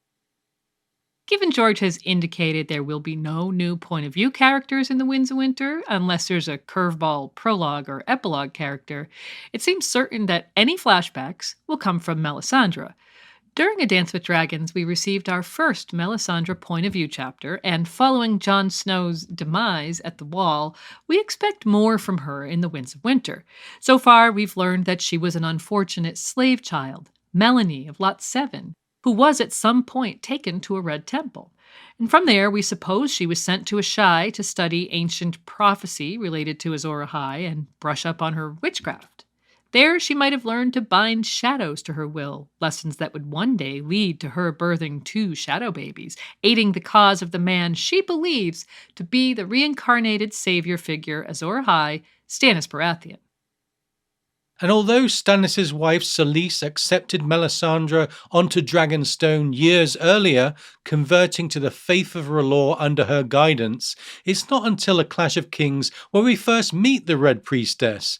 In the prologue, she swallows poison known as Tears of Lys, then watches Maester Cresson die after doing the same. Then, as Stannis burns the idols of the Seven on Dragonstone in the attempt to transform his sword into a new version of the fabled blade Lightbringer, we get this from Melisandre. In ancient books of Asshai, it is written that there will come a day after a long summer when the stars bleed and the cold breath of darkness falls heavy on the world. In this dread hour a warrior shall draw from the fire a burning sword, and that sword shall be Lightbringer, the red sword of heroes, and he who clasps it shall be Azor Ahai come again, and the darkness shall flee before him. And so, given Melisandre is inspired by the ancient texts of Asshai, we can see that not only is Asshai a place where arcane knowledge holds sway, but that it's also a place that indirectly affects the main plot lines in a major way. Asshai seems to serve as an epicenter, or at least the depository, of the mysterious and unknowable, and from it issue forth cultural and prophetic shockwaves that have increasingly dramatic impacts in Westeros, seemingly leading up to the endgame battle against the invading others. And if we do see flashbacks of Asshai via Melisandre's memory, we're left to consider what they might entail. Will we see her studying dusty, fragile pages of prophecy that give us further insight into some of the central mysteries in the canon, such as Azor Ahai and the prince that was promised? Will we see her practicing her flame reading with other members of her order? And will we see her venture into the shadow, the mountainous peninsula that lies at Asshai's back, in order to learn how to shadow bind? Finally, and perhaps most intriguingly of all, will we see her interact with any of the other characters we know to have visited Asshai? Might Quaithe have been studying in Melisandre's vicinity when she was learning to shadow bind? Altogether, there is an opportunity to give the reader some serious exposition during the Winds of Winter via Melisandre's point of view, not just about the gloomy city and its denizens, but to the addictive mysteries that continue to itch at our brains. And while we're talking of potential backstory for Quaithe, let's consider her links to the city for a moment. As we said in A Clash of Kings, Quaithe attempted to guide Dany to Asshai. When Dany asked Quaithe what she might find there, the Shadowbinder, enigmatic as ever, replied, "Truth," before bowing and disappearing into the Qartheen crowd. Again, this points to the high value some of the mystical characters attribute to the rare knowledge apparently archived in Asshai, and so we might wonder if Quaithe holds similar ambitions to Melisandre, albeit following a different path. But speculation aside, we hardly know anything about Quaithe other than she's a shadowbinder. Given we never see her without her red mask, we don't even know what she looks like. Yet she repeatedly pops up in Dany's story, sometimes likely via glass candles, posing riddles, and generally confusing her. We're all desperate to know more about perhaps the most mysterious character in the canon, and if George divulges any information that also ties into Asshai, our collective heads might just explode. Given that Dany's story in A Dance with Dragons ends with Quaithe communicating to her via starlight or a glass candle, we're sure that George isn't done with this enigma just yet. And the third weird and wonderful character formerly found on the Asshai census is Miri Mazdur. Hailing from Lazar in Essos, Miri made a major impact on Dany's early story when she entered the scene, failed to heal Khal Drogo's wound, brought forth the stillborn Rhaego into the world, and ended up being burned alive at the scene of the dragon births. That's quite a plot CV from a minor character whose ability to weave spells and tamper with dark magic facilitated her active role in the story. Born from a line of Lazarene gods' wives, healers and midwives that bow to the great shepherd, Miri Mazdur at some point visited Asshai to study her craft. As she puts it to Dany in A Game of Thrones, "When I was younger and more fair, I went in a caravan to Asshai by the Shadow to learn from their mages. Ships from many lands come to Asshai, so I lingered long to study the healing ways of distant peoples. A moon singer of the Jogos Nai gifted me with her birthing songs. A woman of your own riding people taught me the magics of grass and corn and horse. And a maester from the sunset lands opened a body for me and showed me all the secrets that hide beneath the skin." Of course, the Maester turns out to be Marwyn the Mage, who we'll get to shortly, but here let's focus on Miri. She might have visited Asshai to enhance her knowledge of medicine, but are we surprised that she ended up a powerful magi, a practitioner of the darkest form of magic, blood magic? Surely she learned some of those skills in Asshai, where magicians and spellcasters are able to indulge in their arts, free from judgment and authority. Maester Yandel tells us, "The dark city by the shadow is a city steeped in sorcery. Warlocks, wizards, alchemists, moon singers, red priests, black alchemists, necromancers, aeromancers, pyromancers, blood mages, torturers, inquisitors, poisoners, godswives, nightwalkers, shape changers, worshippers of the black goat and the pale child and the lion of night, all find welcome in Asshai by the shadow, where nothing is forbidden. Here they are free to practice their spells without restraint or censure, conduct their obscene rites, and fornicate with demons, if that is their desire." This paints a picture of the city as a sorcerer's dream, a de facto dark arts university where budding magic enthusiasts of all varieties can come to learn, share knowledge, and network to their heart's content. It was here that Miri studied, and so is it a coincidence that she was present for the birth of the first dragons for generations? Although she died in the proceedings, what happened that day was a miracle. Could it be that her effective sacrifice added to the magic of the moment? And to take the notion a step further, as the flames of the funeral pyre licked at the Magi, could her anguished singing, described as ululating, have been her casting some sort of spell?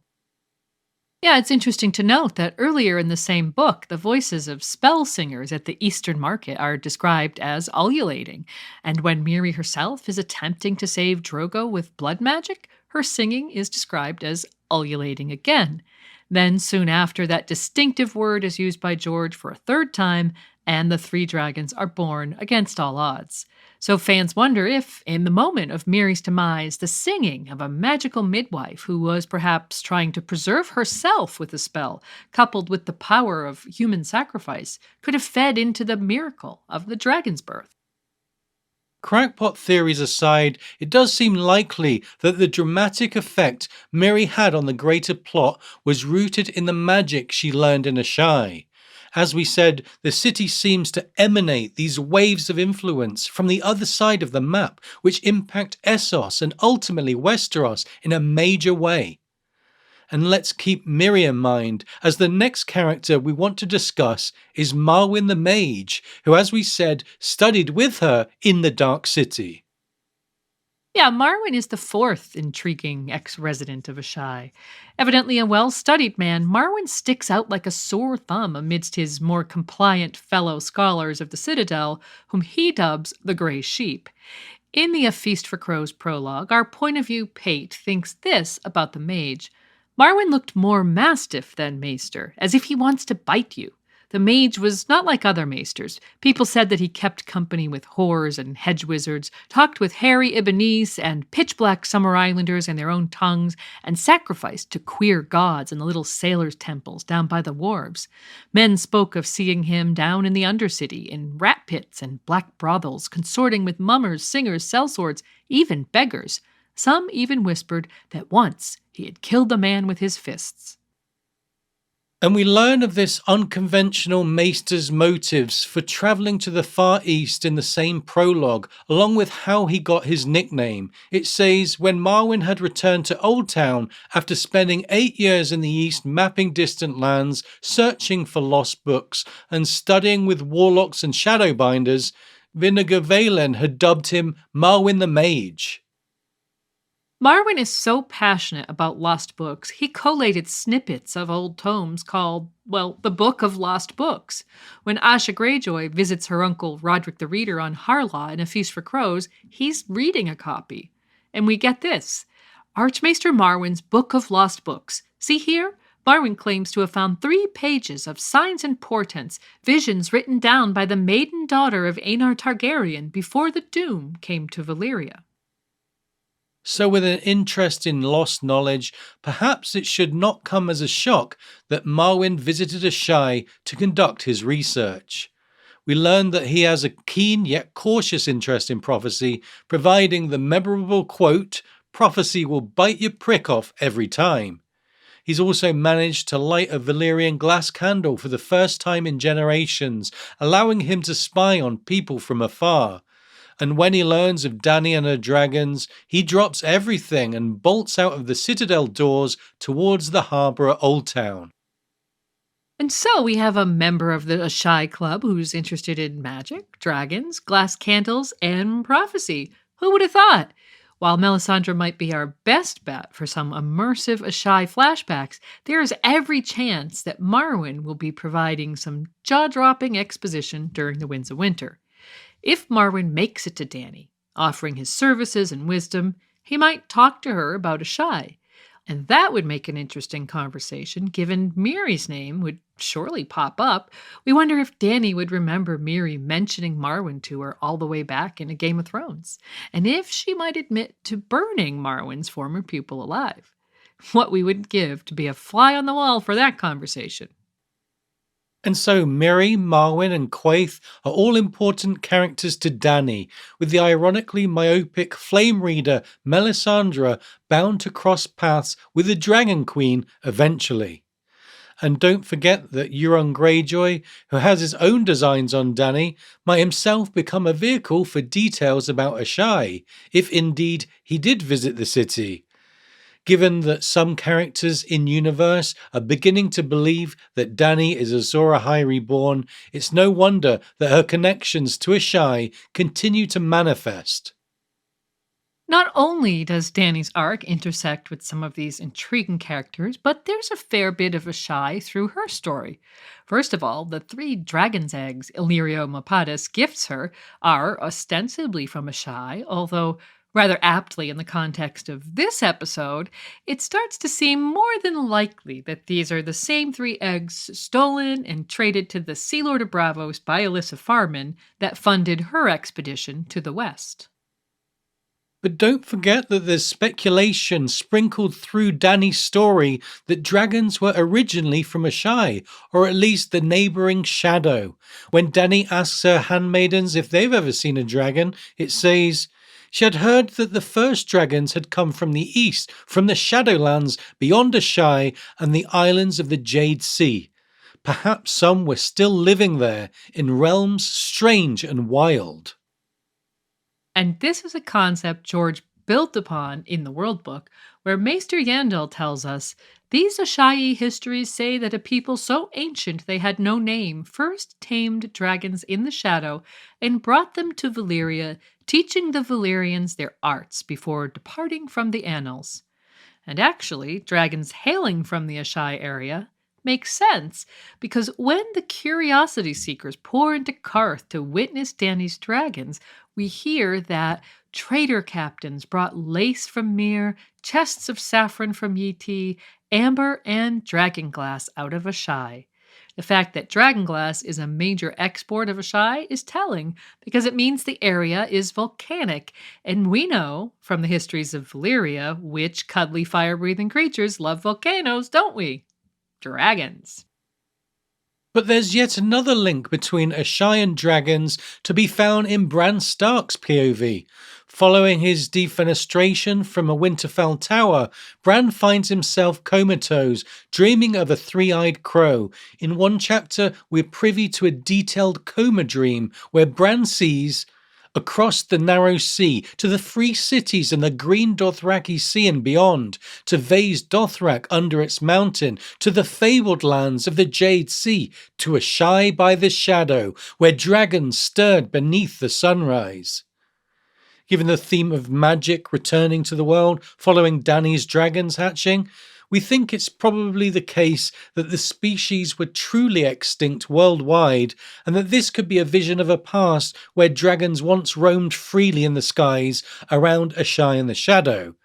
At the least, George is drawing a firm line of connection between dragons and the mysterious city, while simultaneously letting first-time readers know where Asshai is on the map.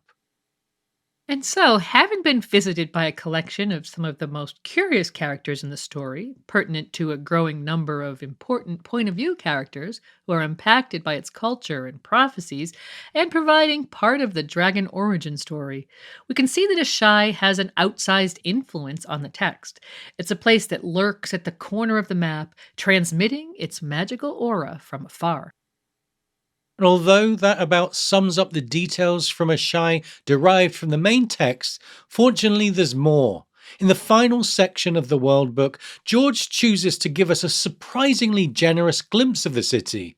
The challenge for him here was to take us on a tour of the city without ruining the essential mystery and mystique.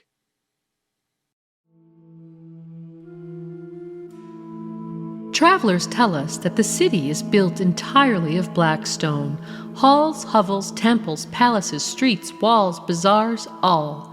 Some say as well that the stone of Asshai has a greasy, unpleasant feel to it, that it seems to drink the light, dimming tapers, torches, and hearth fires alike. The nights are very black in Asshai, all agree, and even the brightest days of summer are somehow gray and gloomy.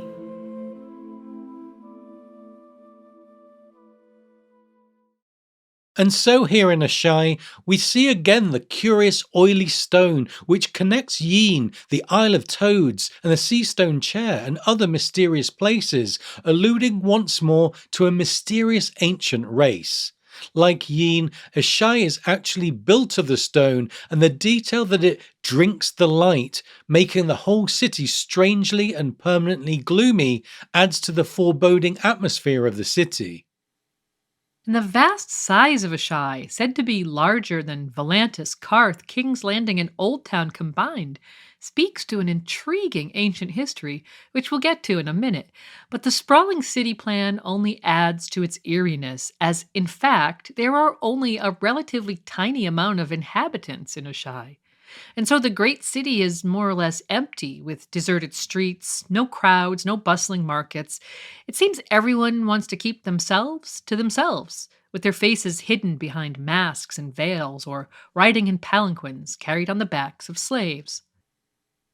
Why would local inhabitants choose to be carried on the backs of slaves? Well, as Archmaester Marwyn noted in his account of the city, no man rides in Asshai, be he warrior, merchant, or prince. There are no horses in Asshai, no elephants, no mules, no donkeys, no horses, no camels, no dogs. Such beasts, when brought there by ship, soon die. The malign influence of the ash and its polluted waters have been implicated, as it is well understood from Harmon's On Miasmas that animals are more sensitive to the foulness exuded by such waters even without drinking them. And added to the fact that there is a distinct lack of animals in Asshai, Maester Yandel explains that there are also no children. Although there's no reason given for this, we can assume it's related to the same unnatural healthiness that pervades the city and affects the animals. But if animals and children struggle to survive in Asshai, whether it be because of the foul water or the dark higher mysteries alluded to by Sept and Barth, we might wonder what the city does to its adult inhabitants. Living amidst that strange black stone in a perpetually gloomy environment where sorcery of the most dangerous sort is practiced freely in a city with a black river flowing through it must surely leave its mark on its denizens. A trip to Asshai is not for the faint of heart. And because of the general unhealthiness of the place, crops do not grow in its surrounding soils. In fact, the only flora noted to thrive around Asshai is ghost grass, a strange, glowing, inedible grass. Consequently, Asshai is not a self-sufficient city and depends on imported foods brought in by traders to survive. In fact, there's even a basic lack of water, so visitors have to bring in casks of their own.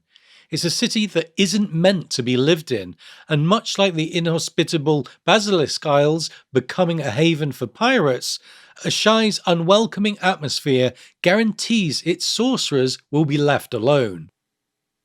Still, traders do continue to dock in Ashai's port, and when they bring in essential foods, the potential rewards are high, with the city being rich in gemstones.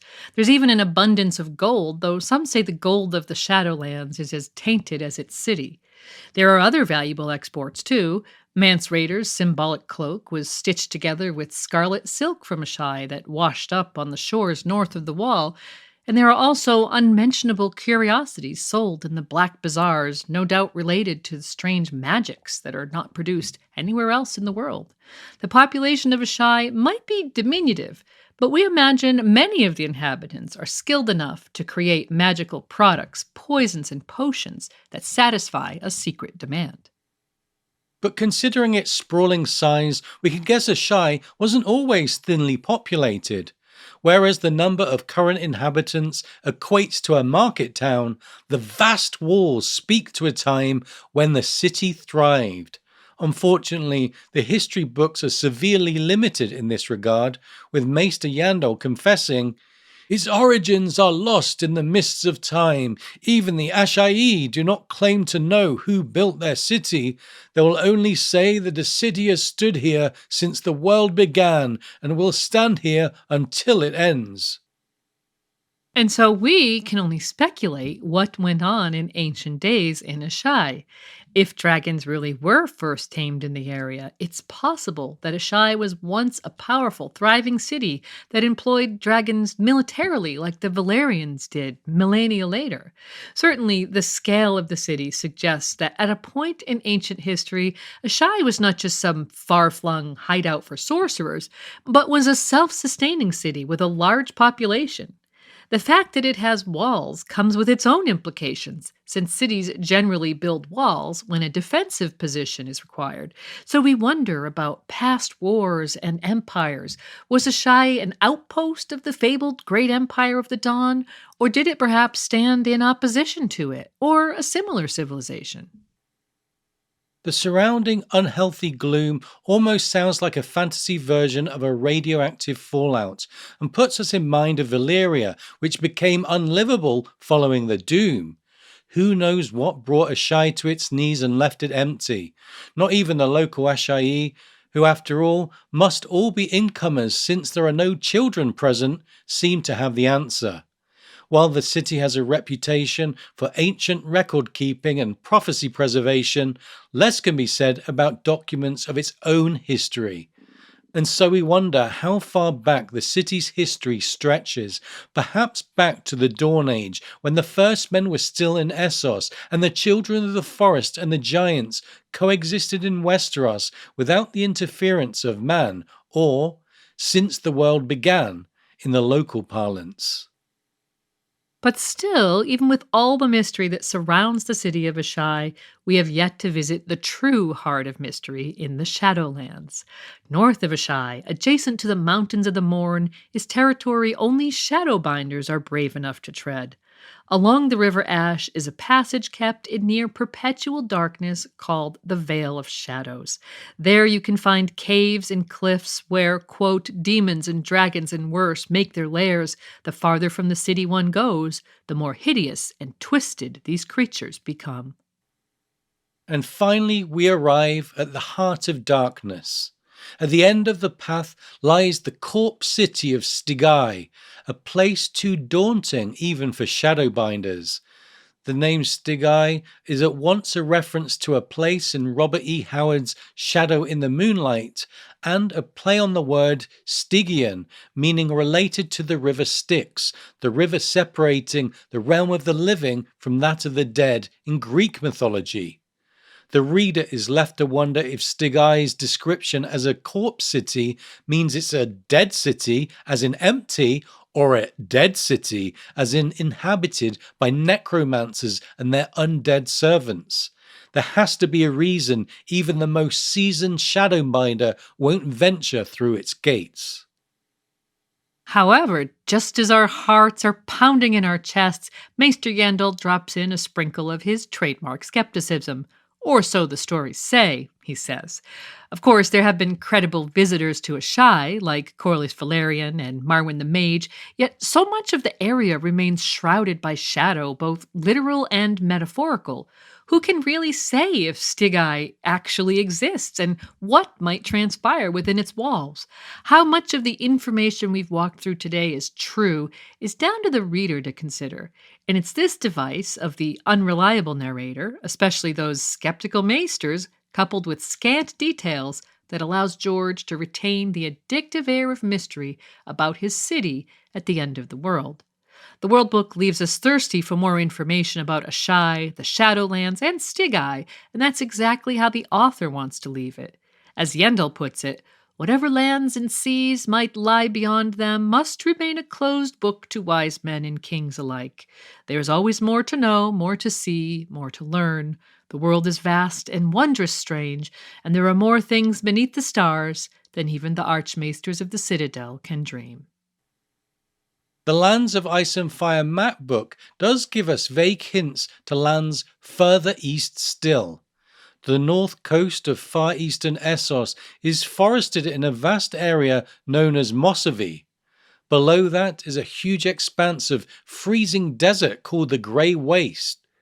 And further south lies a curious city named Carcosa, a reference to a fictional city first mentioned by Ambrose Bierce, then borrowed by Robert W. Chambers, then H.P. Lovecraft, then HBO's True Detective, with George R. R. Martin getting in on the shared mythology as well.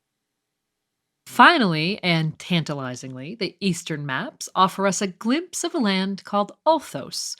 Whether this is a large island, country, or continent, we can't say, but the very name puts us in mind of the phrase Ultima Thule, which was used in medieval times to refer to the islands at the farthest reaches of Norse settlement, think Iceland and Greenland.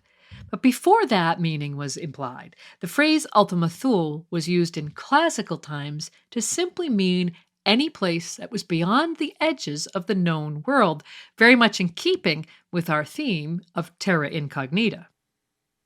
One curious detail about Ulthos is that it is separated from the peninsula on which lie Asshai and the Shadowlands by a body of water known as the Saffron Straits. The straits vanish off the map to the east, truly terra incognita, but it strikes us that if Alyssa Farman had followed some route across the Sunset Sea in order to approach Asshai from the east, perhaps it was the Saffron Straits which led her to that final destination. Whether these straits got their name from their colour, from being a trade route such as Asia's Silk Road, or for some other arbitrary reason known only to George, we cannot say. Instead, we're left to imagine what lies beyond the eastern edges of the map. Perhaps Alyssa Farman and her crew are the only Westerosi to find out. And now, with the eastern fringes covered, there is but one final edge of Terra Incognita for us to discuss. Having voyaged from south to west to east, let us now set our gaze upon the north and the icy cold lands of always winter.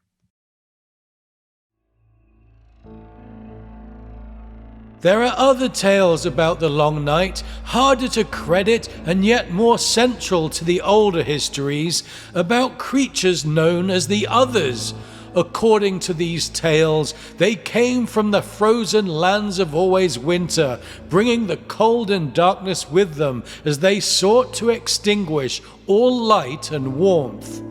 The tales go on to say they rode monstrous ice spiders and the horses of the dead, resurrected to serve them just as they resurrected dead men to fight on their behalf.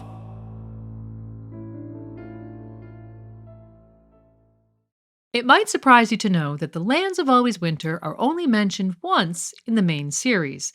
It's not until Theon's first chapter in A Dance with Dragons that we see the phrase on our pages.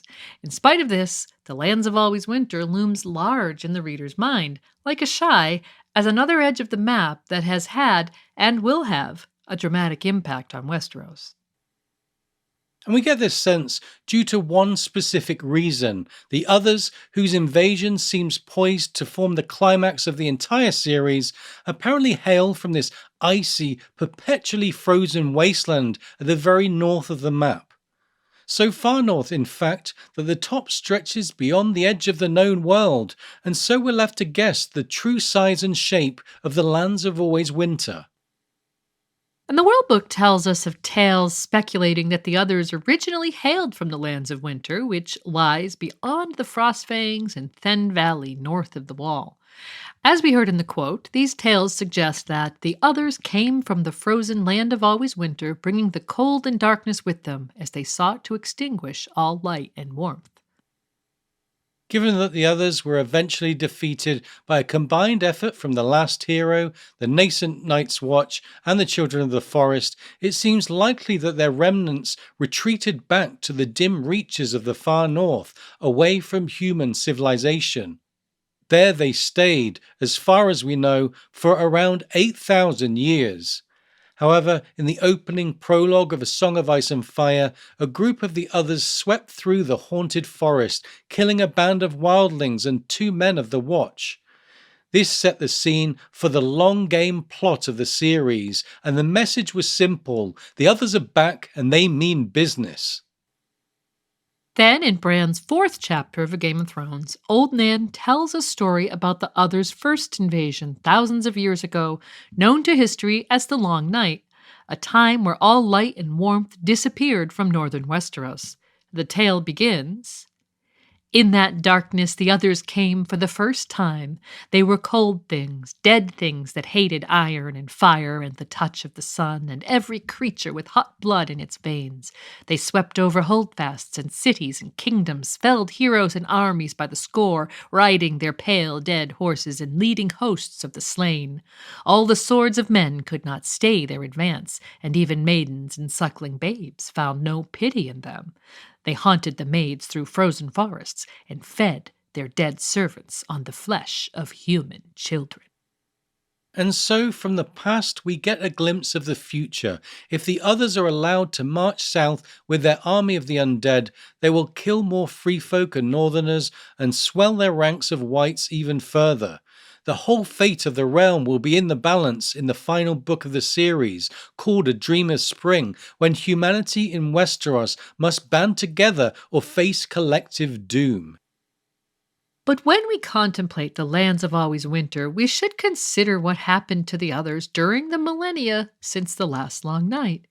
Given there are scant details about this area, and indeed this aspect of history, we're left to fill in the blanks ourselves. We can assume that following their Dragonglass and Dragonsteel aided defeat, the Others skulked off back north with their tails between their legs. So, did they build some sort of icy city in the far reaches of the lands of Always Winter, where their undead slaves tend to their giant ice spiders? Really, we have no idea if the Others have a central base or what that might look like. Do they have a castle made of ice akin to Superman's Fortress of Solitude? Since there is not one single account of an expedition that far north, the area remains true Terra Incognita. If the others don't have an igloo-esque icy hideout, it's possible that they went into some sort of frozen hibernation and were awoken thousands of years later, ready for another invasion. The Long Night, Part 2, Revenge of the White Walkers. But the key question we must ask ourselves is why the others chose this particular point in time to awaken and regroup. Given they're so seldom seen in the text, it's difficult to figure out what motivates them and ultimately what they want. For a full breakdown of the others, check out our episode 76, where we go into further detail about their origins and so forth. But here we'll say that even close analysis of the text and auxiliary material offers little in the way of solid answers. The tidbits George does choose to feed us tend only to lead to further questions. Again, his chosen device for building mystery and anticipation. But it does seem a strange coincidence that the others are returning to Westeros in the same era that sees both the birth of Jon Snow, whose secret ice and fire lineage may hint at him being a certain promised prince, and not long after Daenerys, another candidate for fulfilling ancient prophecies, bringing back dragons. There are other ancient prophecies about a new period of darkness, the others striking south again, a hero called Azor Ahai being reborn, leading the charge against them to defend humanity. So is it possible the others also have prophetic abilities and shape their calendar around foretellings of their own?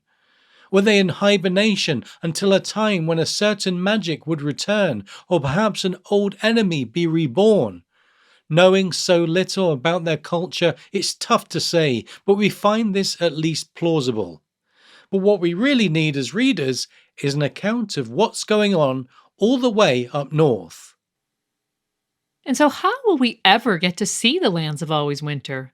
With Asshai, at least we have characters who have been there and might therefore bring the city into a discussion or hopefully present us with flashbacks. And lo and behold, similar to his remarks on Asshai, George has had this to say about the region. What lies really north in my books? We haven't explored that yet, but we will in the last two books. And in fact, there is one character in the story we might have forgotten about who could fill the role of expositioner. In A Game of Thrones, Benjen Stark, first ranger of the Night's Watch, set off on a ranging expedition with 6 rangers to find Sir Waymar Royce, one of the other's victims from that opening prologue.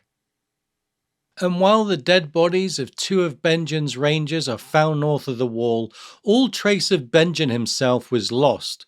We have no idea what happened to him or his other companions, or where he ultimately went, but the fact that the aforementioned 2 dead rangers had been turned into undead wights suggests this plot thread will involve the others. So it could be possible that Benjen escaped their grasp and headed further north to seek out the others in their own home. Therefore, we could potentially witness the lands of Always Winter in a future installment via Benjen Stark. Might he come back to Castle Black and tell his story? Or perhaps even be granted POV status by George in a prologue or epilogue? In that case, we'd expect some serious otherly exposition. Aside from the possibility of Benjen Stark physically venturing to the lands of Always Winter, there's always the chance that the area could be experienced via green seeing. Brynden Rivers, also known as Bloodraven, is currently mentoring Bran Stark in the ways of the Weirwood Network, where past, present, and even future can be magically perceived. In fact, it seems that Bloodraven is manifesting as the Three-Eyed Crow already granted Bran a glimpse of the lands of Always Winter in a green dream when the boy was in a coma. Yeah, in the dream, the Three-Eyed Crow was teaching Bran to fly. Bran saw Winterfell as an eagle sees it, then his mother on a ship with Roderick Cassel, then his sisters near the Trident, and eventually to the far east to the fabled lands along the Jade Sea. As we mentioned earlier, he saw Asshai, where, quote, dragons stirred beneath the sunrise. Then we get this. Finally, he looked north. He saw the wall shining like blue crystal, and his bastard brother Jon sleeping alone in a cold bed, his skin growing pale and hard as the memory of old warmth fled from him. And he looked past the wall, past endless forest cloaked in snow, past the frozen shore and the great blue-white rivers of ice and the dead plains where nothing grew or lived. North and north and north he looked, to the curtain of light at the end of the world, and then beyond that curtain. He looked deep into the heart of winter, and then he cried out, afraid, and the heat of his tears burned on his cheeks. And so, this heart of winter beyond the end of the world could be where the others reside in the lands of always winter. With this part of the vision, the three-eyed crow is attempting to show Bran why he must venture north and learn the art of green seeing, because winter is coming, which are the House Stark words, and an allusion to a second long night that has the potential to destroy the north and beyond. But the three-eyed crow doesn't stop there. Next we get this. Bran looked down. There was nothing below him now but snow and cold and death, a frozen wasteland where jagged blue-white spires of ice waited to embrace him. They flew up at him like spears. He saw the bones of 1,000 other dreamers impaled upon their points. He was desperately afraid. Can a man still be brave if he's afraid? He heard his own voice saying, small and far away. And his father's voice replied to him, that is the only time a man can be brave. Now, Bran, the crow urged, choose, fly or die. Death reached for him, screaming. Bran spread his arms and flew. And so there we see a wasteland of frozen death, not only reminiscent of Old Nan's account of the North during the long night, but bringing to mind the lands of always winter. Could it be that the others' endgame, considering they bring the cold with them, is to expand their lands of always winter across Westeros and then the entire globe, making a planet of always winter? Given that Melisandre, who is diametrically opposed to the others and champions fire as much as they do ice, yearns for the summer that never ends, it seems like a logical enough assertion. And those dead bones of 1,000 other dreamers are surely green seers, remembering that the cave north of the wall that Bran is currently refining his green skills in contains piles of bones. It says, the caves were timeless, vast, silent. They were home to more than 70 living singers, and the bones of thousands dead, and extended far below the hollow hill. The thousands of bones of Greenseer's past in the cave in A Dance with Dragons seems to line up nicely with the bones of 1,000 other dreamers from his dream in A Game of Thrones. Altogether, it seems like an ominous warning for Bran, who might have to excel at his craft in order to avoid ending up another skeleton in the pile. Overall, we can't say much about the lands of Always Winter, but it's a place offering as much intriguing mystery as Asshai. While the Heart of Darkness is said to exist within the Shadowlands, the Heart of Winter lies up north, an area of darkness we all hope to someday get a glimpse of. Given George's remarks about the region and the fact that the others will have an increasing role to play in the final 2 volumes of A Song of Ice and Fire, we should one day get some of the answers we crave. George might not be done revealing what lies at the edges of his world just yet, and we wait with bated breath to see what he's willing to reveal about the Terra Incognita of his map. Thanks so much for joining us today. As usual, we'll end the episode by giving credit where credit is due. Thanks to George R.R. Martin for including maps in his world building, and to Kevin MacLeod for allowing us to use his music in our production. And we want to thank our patrons from the Castle Steel level. If you enjoy the podcast, consider being a patron, and you could be hearing your name here too.